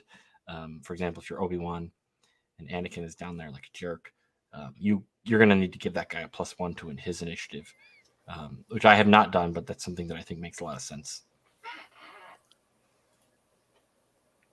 All right, we have a vote for Call of Cthulhu for favorite online game to run. Yield Geek says much more atmosphere online. Oh, we didn't talk about music, did we? Really? The chat did. I don't think we talked about music, but maybe we'll go back to that. But who's the next person wants to say their favorite game to run online? Try Shield. I'd probably second what Particular said with like anything that's sort of OD&D or BXD&D in a lot of ways, because it's very simple, very flexible.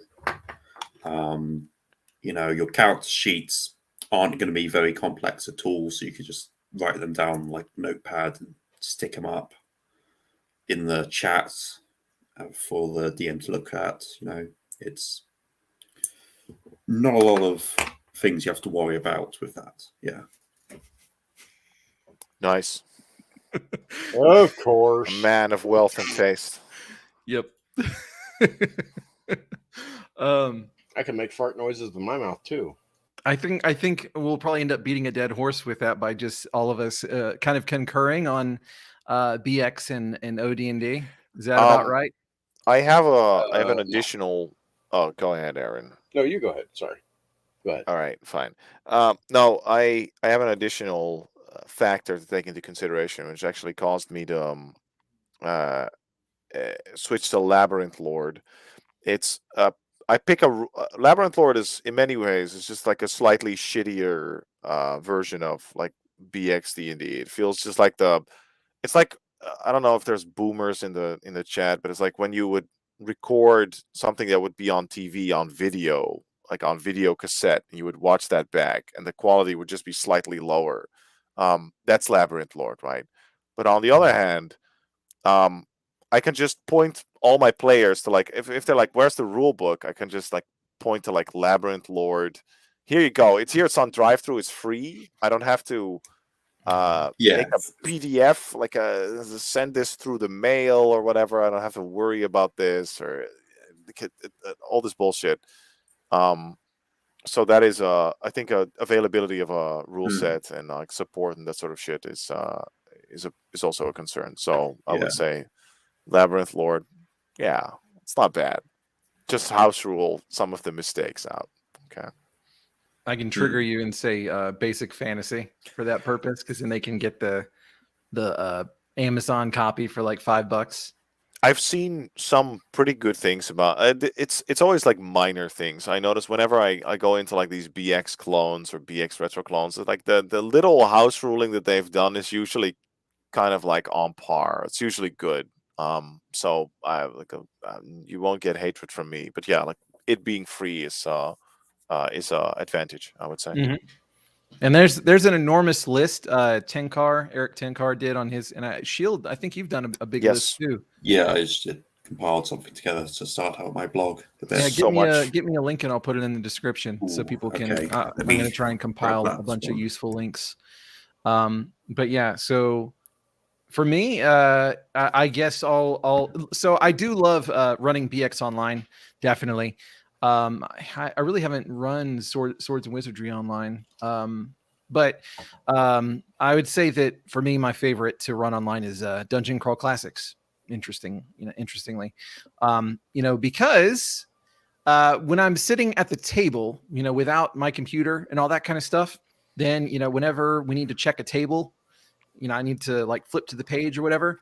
Whenever I'm using my computer, I've got my PDF open and I can just type page numbers, and I just have a list of page numbers for spells, page number. Like I know I need to go to like page 80 for criticals, or actually 80 might be fumbles. It's been a little bit. But so like I can just pull up that stuff really fast, and Dungeon Crawl Classics is just always fun. That is something that kind of falls under the category of tools almost. The idea, if you're running in front of your computer for online people, you can have the PDFs up. Yes. I suppose I will take this opportunity to shill for Sumatra PDF, which I believe is the fastest PDF reader. Forget Adobe or Foxit or whatever. You want Sumatra PDF. Okay. Very, very fast. I got to go look it up. Jeez. Is that for desktop or is that for Android? That's a desktop tool. Desktop? I have it on Windows. I don't actually know. Maybe they have it on Android. I haven't tried. Personally, I have had a fine time with Adobe on Android, like on my phone. I'll just pull stuff up with Adobe, and it's a very good tool. Party, this website makes it look like I'm going to download Fish or something. Yes, seriously. Yes, it does. Makes it look like you're going to download some sort of Russian spyware. I'm shilling it. It's actually good. 2 thumbs up. There's a lot of love for Labyrinth Lord today. Labyrinth Lord, it's honestly not bad. I like it. I hate Labyrinth Lord so much. What about Dark Dungeons? Okay, I that like do Dark. hate. I like That Dark does- Dungeons. Okay. It should be destroyed.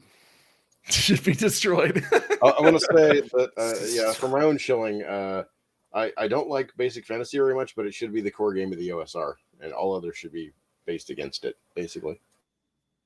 Okay. You want to expound on that?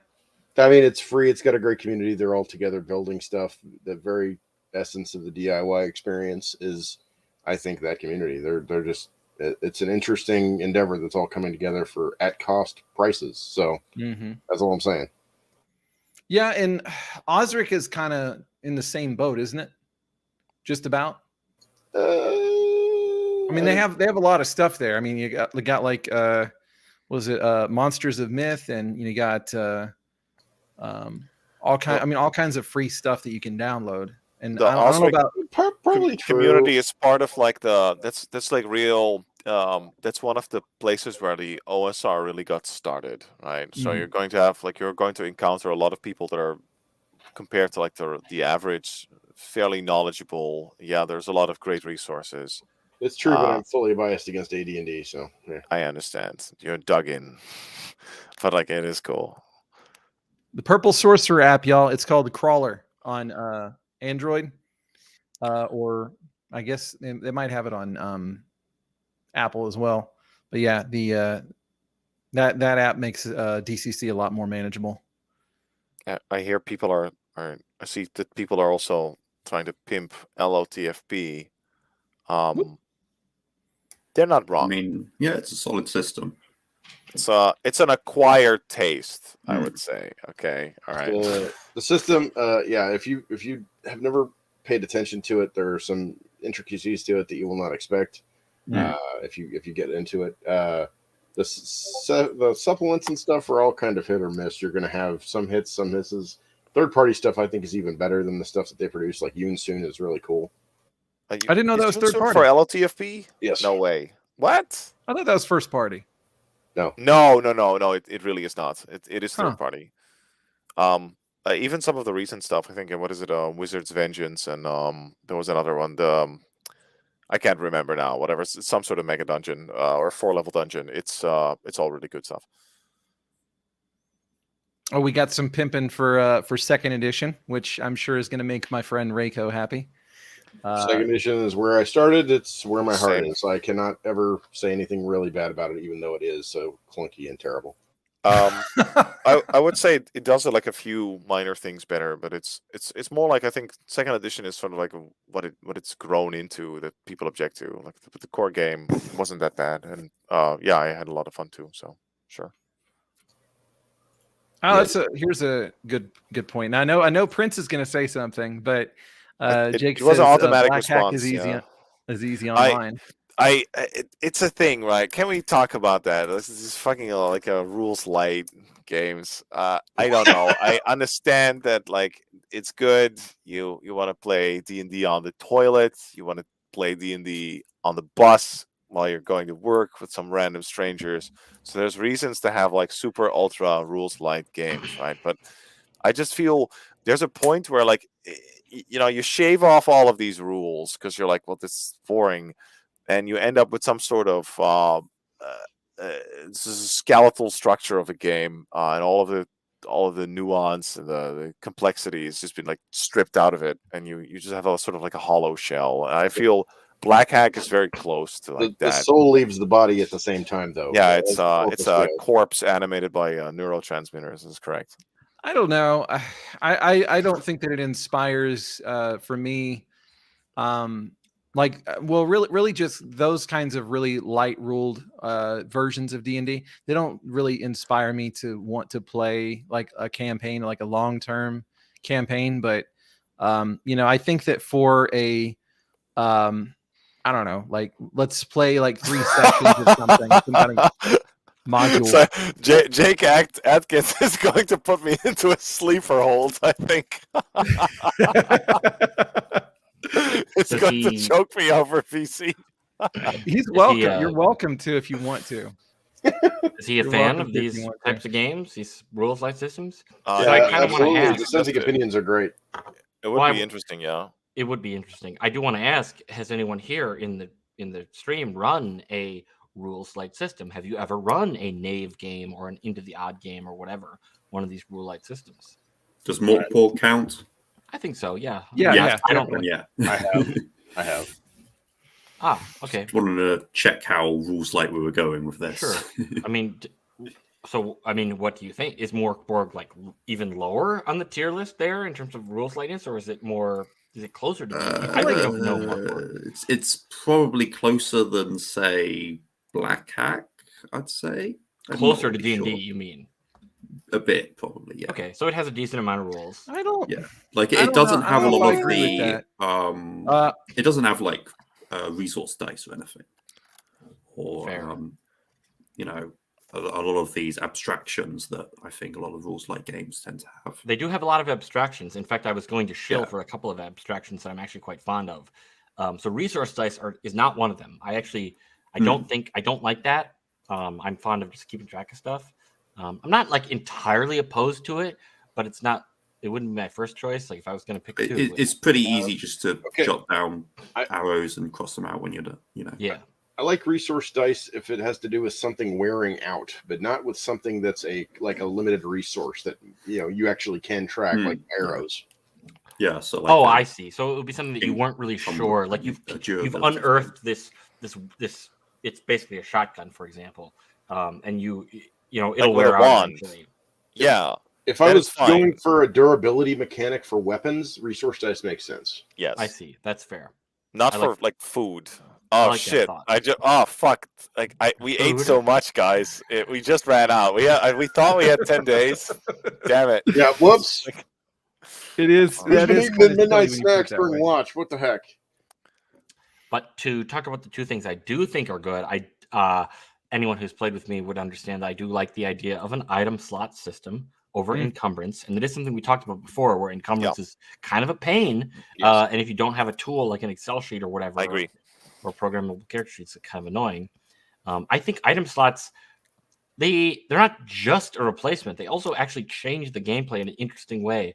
And I brought this up one time about the idea of something like a bag of holding or a handy haversack, where that item is now granting additional item slots which have no weight to them, which is different from a situation where in a normal D&D game you give someone a bag of holding and now all of a sudden it's like a huge deal. You've basically eliminated encumbrance completely.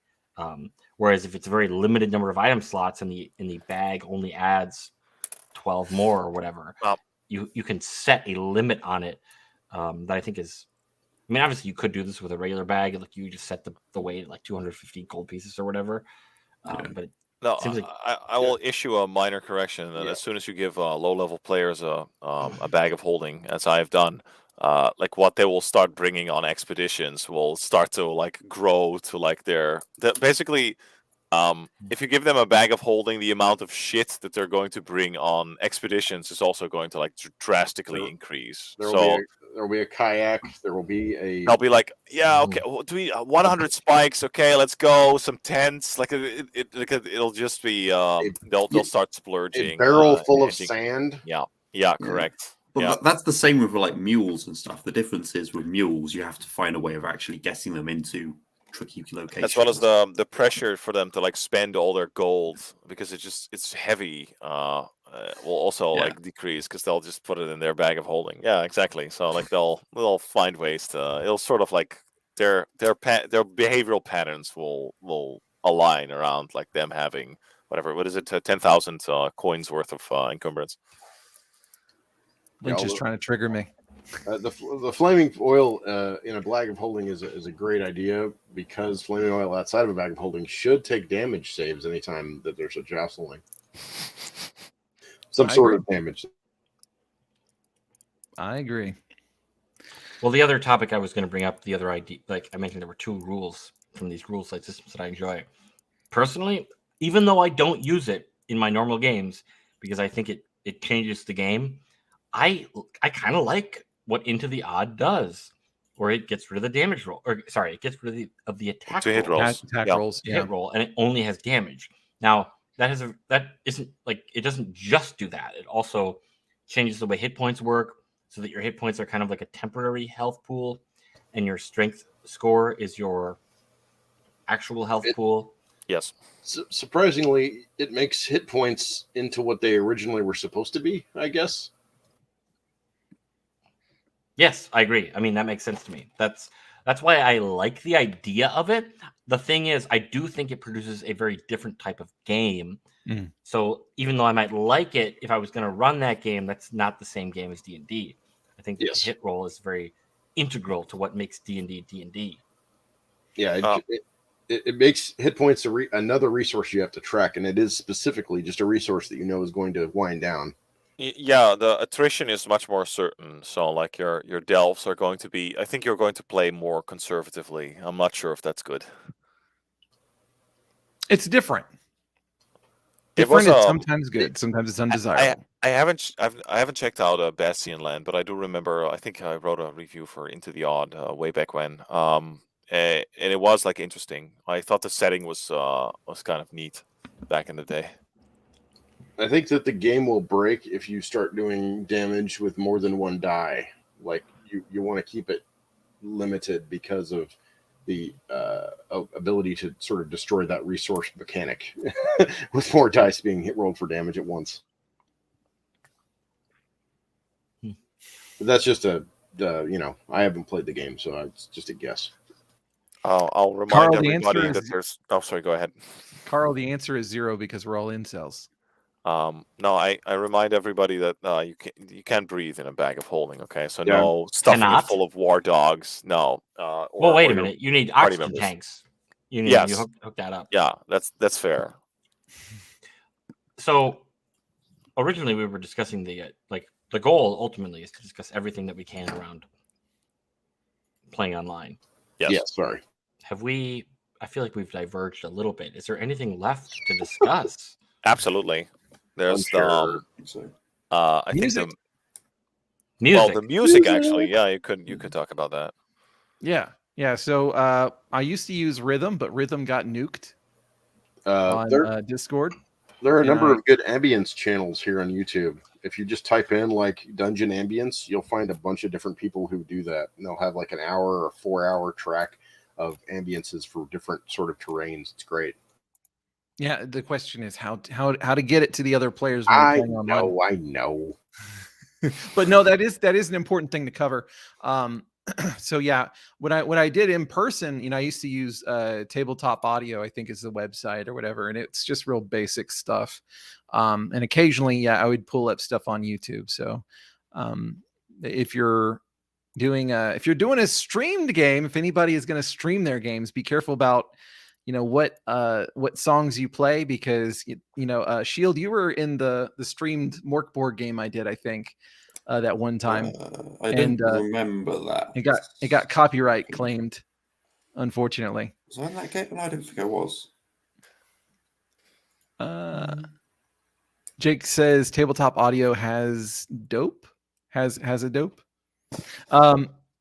The one thing I liked about Tabletop Audio is that you could also like use it to play sound effects and stuff, or like specific ambient sounds, like the sound of wind, like you can have that kind of going off in the background, or like chatter, and you could do some is dope. Okay.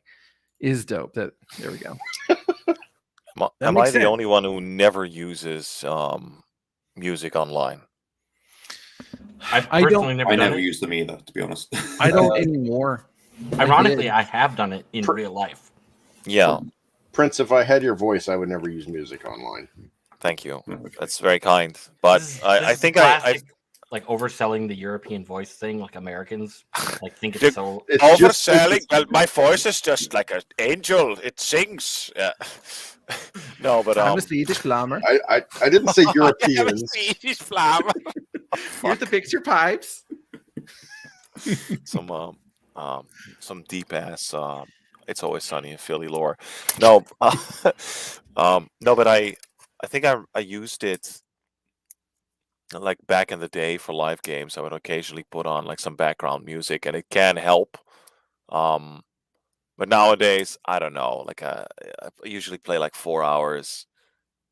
It's fine. Some people sometimes they'll like my DM would used to put up like some sort of like Viking ambient stuff, and it does like help get you into a sort of like rhythm. So I guess it can have it can be good. You just play the Conan score over and over again. That'll work. I did do that when they we were playing I think it's 12 or something, Queen's Harvest. They were ambushing some sort of patrol, and then you play what is it, the Riders of Doom. That does work really well. Da da da da da na na, and then they emerge over the rocks and they start firing arrows, and the column starts to panic, and I go, yeah, that is pretty epic, I guess. I would say I like to keep it very, very, very low. Like the whole point is really just to eliminate silence, just to have some kind of white noise, whatever that white noise is, so that way, you're not hearing somebody eating their chips or something. And don't worry, I'm not talking about you, Priest Party. We're not talking about you, particulars, eating your chips. But like you're trying definitely to not calling you out. Serious thing that's happening, and then all you hear is that kind of thing. If you have a little bit of something quiet going on, but in general, during your session, you don't have dead air, right? It's always like you're always on. Y'all don't? I'm just kidding. No, we actually didn't today. There was very little dead air in that session. That's good. That's good. I agree with what Carl said. He made a comment about if the music is good, that you would actually listen to it. You're not listening to the DM. You're listening to the music instead. So what I've done online is to message people before the game and say, hey, here you go. Here's some music.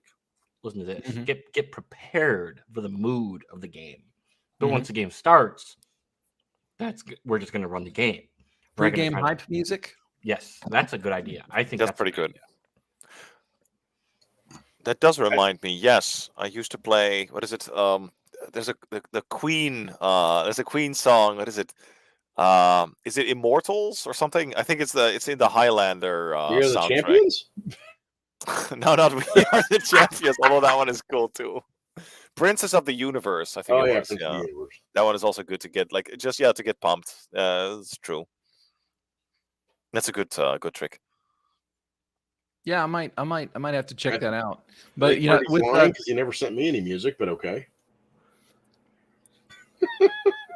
With some people saying that it's simply distracting for them, it makes me think that maybe if you're playing online, especially if you're using a Discord music bot in order to play the music, then your players can just mute the bot. So if they just don't benefit from it or it gets distracting for them, they can do that. But I mean, if you're doing something where they don't have the option to mute whatever the music source is, then maybe ask them if they want music, because they might not. Who knows? I don't tend to do it anymore, but I did get some enjoyment out of it in the past as a player or as a DM. I had a Critical Role phase when I just started playing the game, and I used Witcher 3 soundtrack music a lot. Yeah, my DM would sometimes put that up for there's what is it, Silver is for Monsters or some shit. Like there's a few of those battle soundtracks that he would have a playlist for like fighting, and that would run while we were doing the combat. Mm-hmm. Yeah, it's a mixed bag. I think it can be good, but you gotta you should probably be able to like captivate everybody regardless. Yeah, we can make it work without it. For some, it may enhance or whatever. But does anybody know a music bot that is currently working on Discord? Because a lot of them have been nuked. Rhythm has been nuked? Yeah. I don't use a lot of bots, so I don't really know. Okay, maybe Fredboat? I think you're in trouble, Aaron. Quick, everyone! I didn't say it was on purpose. I said that your characters always get into trouble. Right. Sometimes there's an owlbear. Didn't Aaron say he did it exclusively to establish dominance? I think he said something like that. Yeah. I may have agreed when somebody else said it. Okay, well. That's not the same. Nice. I guess we don't know, but I have heard that you can do it on Owlbear Rodeo. So if anybody wants to play music for their friends and also show maps occasionally and roll dice, Owlbear Rodeo is free and easy. So there you go. Was there something? Were there other things y'all wanted to talk about? Or Have we reached the end of your topics? I think definitely have something to add, but particulars can go first. Okay, I want to. This is very important. It's very relevant to the current topic. Oh no! This Brad Miltonic character, he's sort of enigmatic. I've never heard him in any voice channel. I've never heard him on stream. What is his deal? Can we get him in here? Chicken Man.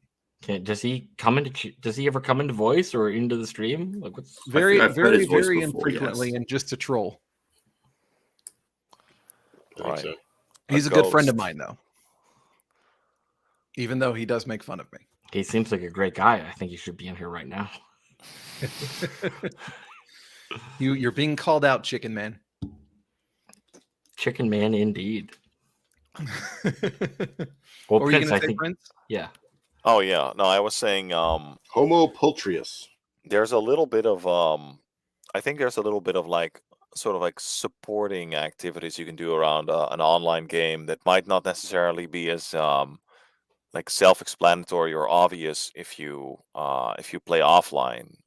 So what you do is like offline, a lot of DMs like make notes because at some point you're just going to forget shit. What I do already, because I have a blog, is when I run games, I would write up session reports, and they're actually very good because not only you basically create a sort of like log. If the ideal solution is actually if you get like whatever player is the best writer in your group to do the session reports for you, so you can sit on your lie on your back and eat potato chips instead. But the point is, you get a sort of like record, and then not only will like your players be excited to like have some sort of record of like their permanent adventures, but also if somebody forgets something, which happens all the fucking time, they can just go back and reread it. So I think it sort of gets a sort of increases the longevity of your campaign. I would highly recommend some sort of play reports. Yeah, I definitely agree with that. When you were saying that you can develop this log, I was basically like, yeah, you can craft the real history, and anything the players say happened is propaganda.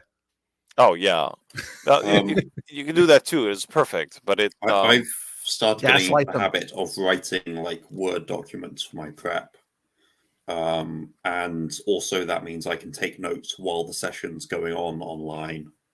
I'm just just mute myself and tap out a few things of what's happened, just to keep a record of what's going on. All that. Yeah, that's good.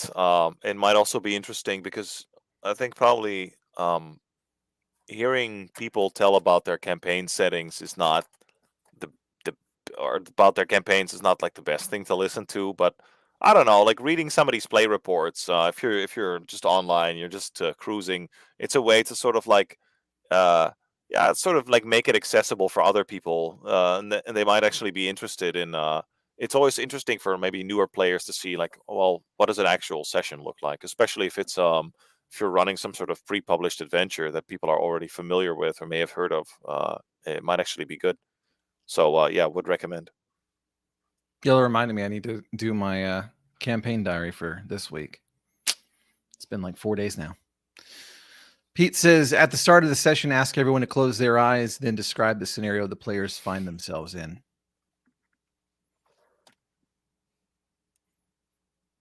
I don't trust anybody's memory. Yeah. I'm just kidding. That's not bad, though. That's an interesting way I've to... heard similar advice to that, because I think it apparently sort of activates their imagination a lot. I guess Elevator start pitch is visualizing things. I love the problems In the that come game. up with inaccuracies in memory between people. I think it's great. Yeah, John, you did miss our virtual tabletop and sharing maps and all that kind of stuff. Although I guess I didn't mention this before. Whenever I'm not using Owlbear to show maps to people, when I'm running stuff on Discord, a lot of times what I might do is, I'll keep Paint open, and I'll have an image with the map on it that I'm editing. And so that way, whenever they'll ask me for an update on the map, if they have a cartographer or something like that they're paying for, and they want to know what the cartographer's map shows, then I can just like black out the things that they haven't seen yet, that they haven't mapped yet, and then just save it and then send it through Discord and just keep on updating that as they go. And basically I end up usually working backwards, blacking, like redoing it, and then it's a whole thing. But yeah, screenshot it, and yeah, it works. It works for what I do. I mean, another way to do that is just to actually go through the fog of war, or not, like put the thing where they can't see what you don't want them to see on the map. I haven't gotten to that point yet because I'm too lazy, I guess. Yeah, like Iran says, I guess I need to learn how to use this owlbear thingy. Players drawing the maps is always fun, though. I really enjoyed whenever we were doing the old school essentials game, and Robbie would have his camera on and it would be pointing down at his map, and we'd see him mapping as they're playing because he was the mapper man. In Prince's game, we have the same thing. So what? In Prince has been running a game for 2 weeks now, or 2 sessions, I should say. And Correct. Sure enough, Robbie, with his very special hands, his hands that have seen a lot, those are some hands that have seen a life. He's got the mapping down, and we see the overhead view. He's got a nice setup for that, to see the mapping of what he's doing. Very clear lines, yeah. Beautiful work. Yes, the lines on his hands are very clear and beautiful. It helps to have an actual like artist person or artistic person. Yeah, y'all don't want to see my maps. They're terrible. Oh God, you don't want to see mine. I do most of my most of the maps that I create with some kind of online tool. Like I've used I think it's got Dungeon Doodler, which it's very, very, very simple. I've used Incarnate for battle maps and for like regional maps, and I have shoot, what is it called? I think it's Dungeon Map Studio, I think is another one. That one's an actual Steam application. I have that. I don't really use it that much though. It's a lot of work, and it's easier to use Incarnate Plus. So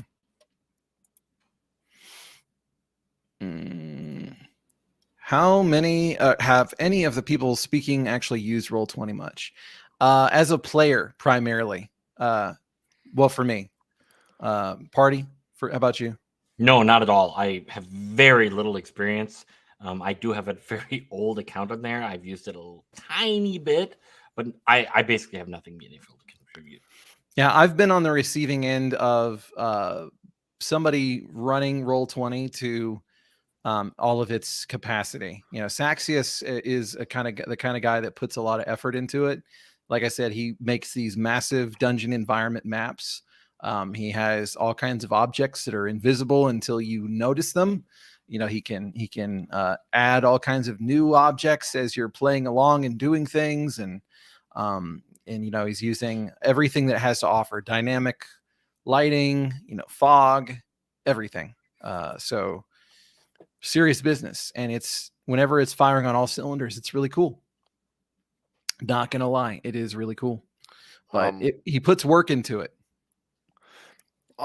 I think I'll support that. I'm currently in an AD&D game that uses Roll20, and like the DM, like he uses all the maps, dynamic lighting, that sort of stuff. It really adds a lot. I know Roll20 from like Vengers, from his play sessions as well. where he doesn't really use a map. He just uses like a whatever text chat, but it still works fine. So yeah, I would say it's if you go the deeper you go, like probably the more you'll get out of it. So like, with that regard, yeah, totally, it's pretty good. Yeah, I mean, that being said, it works perfectly fine with the absolute minimum. I mean, when I played in Avengers stuff, in his little like 1 hour games, those will be pretty much, we're just using the dice roller and the chat, and that's about it. We're not really using much else. I don't know if he really uses it to show maps or anything. It's pretty much theater of the mind, text based, and roll dice, and that's it. And it works perfectly fine for that. I mean, you could use Discord for that, but I don't think he's got Discord quite figured out. Plus, I don't think the dice bots are really as good. Jake says, sounds like he's more of a game engine. Kind of. I mean, kind of. I don't know. Sort of. All right. Well, I don't know about y'all, but I think we kind of covered it. Unless somebody has. Well, we have covered it. I did have one thought I wanted to add, which is we've talked a lot from the perspective of a DM. Ooh. But from the perspective of a player, did anyone have anything interesting to add? And I know that Iran and Prince have been players in my game, and I think I've been a player in Prince's game, and technically Prince has been a player in Iran's game as of today. And I don't know about you, Aaron. I know you've run some games in the server in the past for like the sort of usual crowd. I don't know. Does anyone have anything to add? I guess as players, it's I guess it's like when in meat space games you do like run into whoever gets to take care of like the character sheet maintenance stuff, and like something like Roll20 or any other system where you can conveniently store something like that, keep track of all of the information is a little bit more convenient. So like from that point of view, it is pretty good. But at the same time, if it's just a Discord game or in Microsoft Teams as a player, I don't think you'll notice that much. I'm a terrible person to ask these questions. The virtual tabletop stuff doesn't matter so much to me. A lot of times I'll keep my eyes closed during it and be thinking about how rooms are set up and stuff. So it doesn't work. Like I've been playing too long for it to be interesting to me, like overlay. So I'm like I said, I'm just a terrible person to be asked these questions. I've played in everyone except Prince's games. I've played in Aaron's and Particular's games with varying levels of virtual tabletop stuff, and they've all been, decent. They've all been decent. So I'll take it. I'll take decent. Decent. Honestly, if you hear your players saying things are decent, that is like whatever. I'm totally happy with that. Like, that's good enough. Well, I keep trying to get your game back up and running, man, because yours went down. Oh, for us, yes, we have not. That has been. Honestly, I don't know if it's coincidence or if people are mad that they didn't die in the last session. Because like I think it's mostly coincidence, but I did think it was funny, the idea that everyone was like, we should really be dying here. Like, I apologize for this tangent, Aaron. It is a tangent. It is a tangent. Worth discussing. We're all doing tangents separately. now. That's all we have left. That's true. But no, I do feel like there's something worthwhile to add here, and I'll speak from my own perspective. As a player, my perspective is that the large games don't work that well, because here's the difference. Here's the thing that works. Here's why a large game works in person. If you're in person, the three fighters or the three magic users can have their little personal side conversation, and they'll decide, well, I'll cast sleep this round, and you guys will just do your slings or whatever. And next round, maybe you'll do your color spray or charm person or whatever. It can happen in an online game, but it's different. If it happens in chat, and I don't know, it's not the same thing. That's yeah. In an online game, there are two modes of conversation. There is the voice conversation, and there is the chat conversation. That is it. You're limited to those two. The chat conversation hypothetically can have multiple branches, but it doesn't really work. It doesn't. It doesn't. For the most part, it's one branch. In a real world game, you can have 12 people, and you can have 4 little groups of 3 players, and they all talking to themselves. Yeah.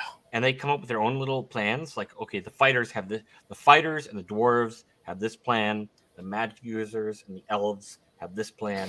Clerics have this plan. People tend to. The reason I'm organizing them this way is because these are natural organizational patterns, where the players sort of have different roles that you're playing. This was how I found it in the DCC game, anyway, where we actually did play with 10 plus players. But it is different as a player, and I personally I do lean towards a lower number of players in an online game, just because the bandwidth for conversations is lowered. Now, as another thing, as a player, just the idea, if you have a player, for example, and this is not to say anything personal about a personal game, but the idea that the player who might have shown up for a moment and then left. You fucking piece of shit. Purely hypothetically, if someone had messaged that player and like, hey asshole, get back in here, like fucking come back. Fine, don't worry about it. Oh yeah, no, I assumed this was like whatever.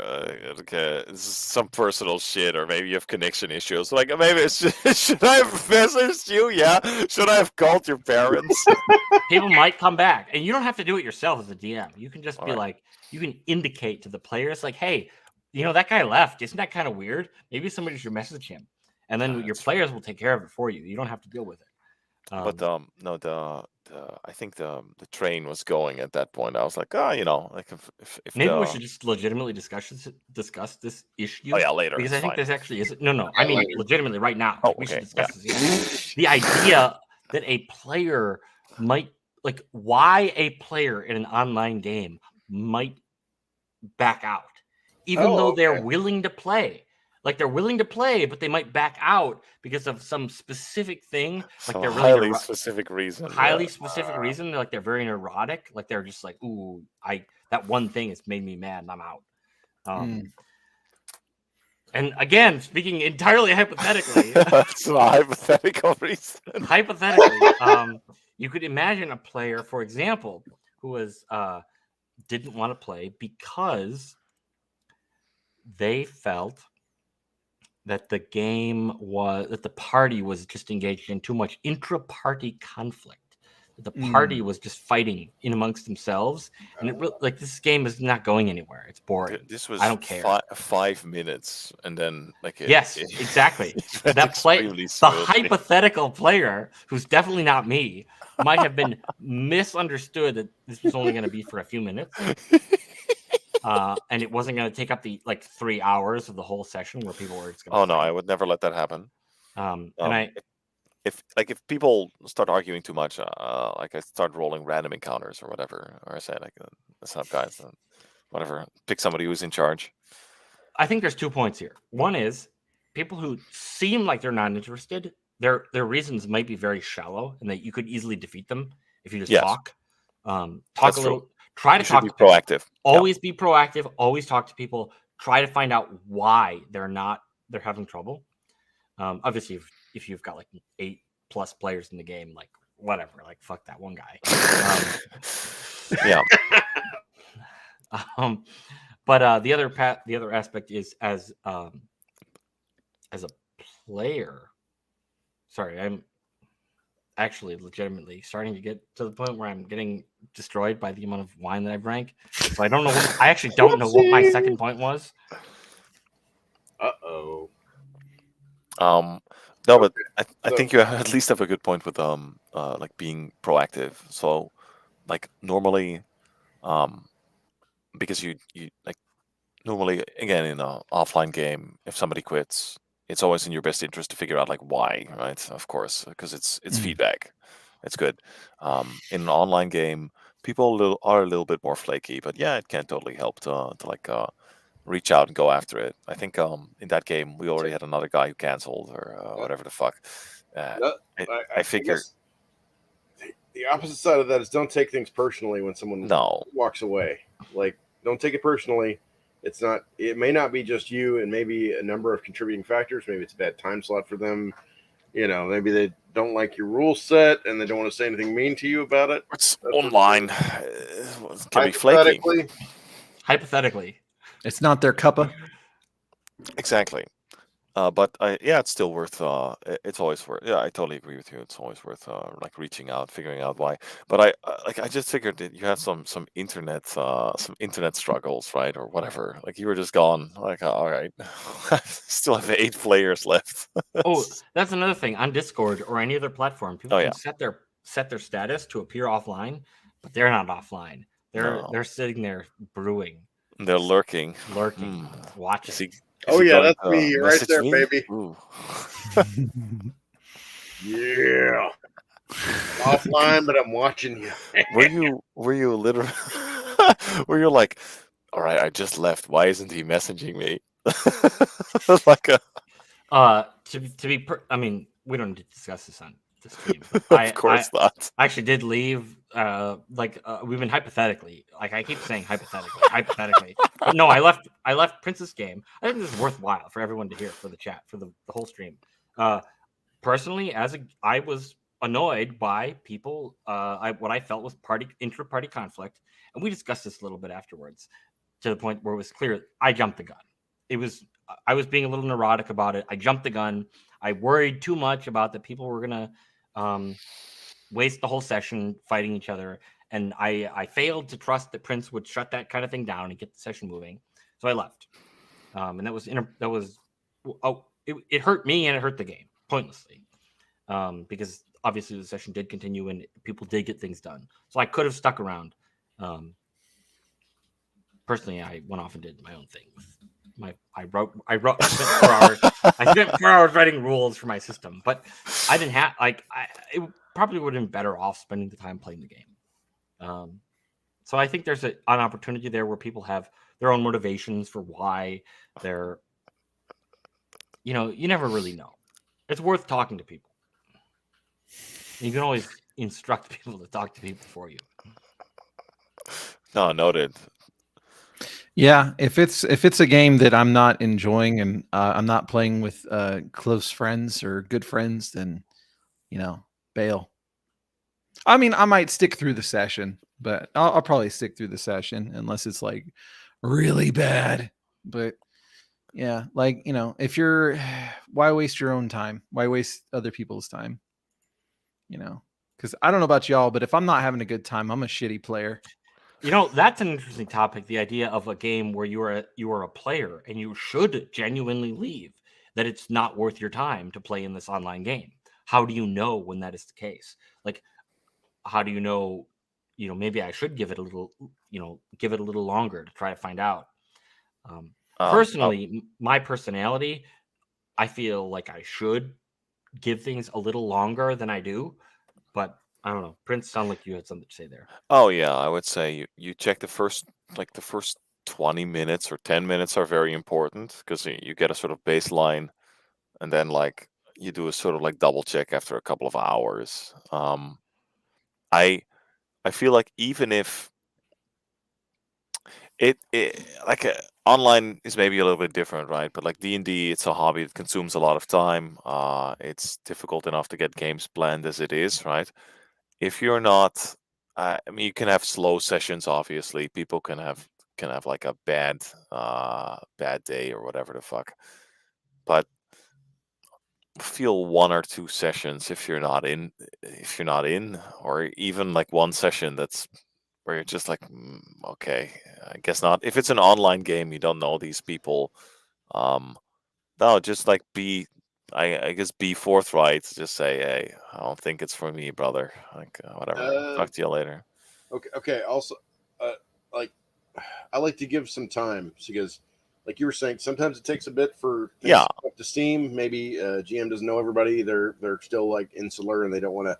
Everybody's fucking antisocial in this hobby. So you have to get out. They have to get out of their shell just a little bit, and that includes GMs. So it takes it can take a little time. So I like to give people a couple of sessions to get their train on the tracks, so to speak, not in a railroad sense, but to get it rolling.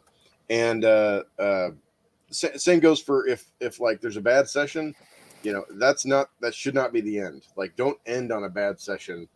You should end on a session, unless of course you've got multiple bad sessions in a row. Then, okay, but yeah, if it's because sometimes there are lulls. You get lulls. It's just how. That's totally fair. But like I think in the beginning is sort of like a baseline of quality that you're checking for. If that is met, then obviously you play for a while, and then like if you get a trash session, I agree. Everybody gets one do-over, but 2 do-overs, or if it happens regularly, or if you also have to. Prince, do I need a do-over? Do I need one? For me, like I would definitely play again in your game. But I was like completely fucking trashed after my work. Like I could feel like I was like, Jesus Christ, I need to walk. Like yep. And again, barely there. Super tangent and completely useless to Aaron, and I apologize. It doesn't matter. No, it's all good. So I think that's it for us now, because I think Legion of Myths stream is about to start. They're going to do their chill stream, and I don't want to. I want to see what they're going to do, because apparently they're going to make fun of me. Wonderful. Oh, excellent. Yes. I love it. It'll be fun. Any parting words, gentlemen? I like you guys. That's it.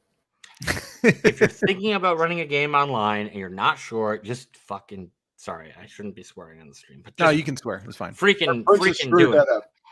Just do it. Just do it. Just do it. Tear the Band-Aid off. You're gonna suck. Eventually, you'll get good or get less sucky.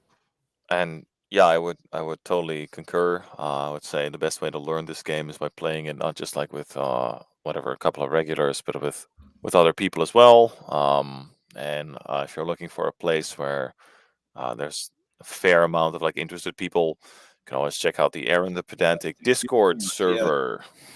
We're all good people. We're no, some of us are gooder than others. We're I don't know. I don't know how to continue talking. I'm going to shut up. All right. Well, y'all have a good one. Thank y'all for hanging out and giving us your wisdom. Glad to be here. Good stuff. Go play some games, y'all. Hell yeah.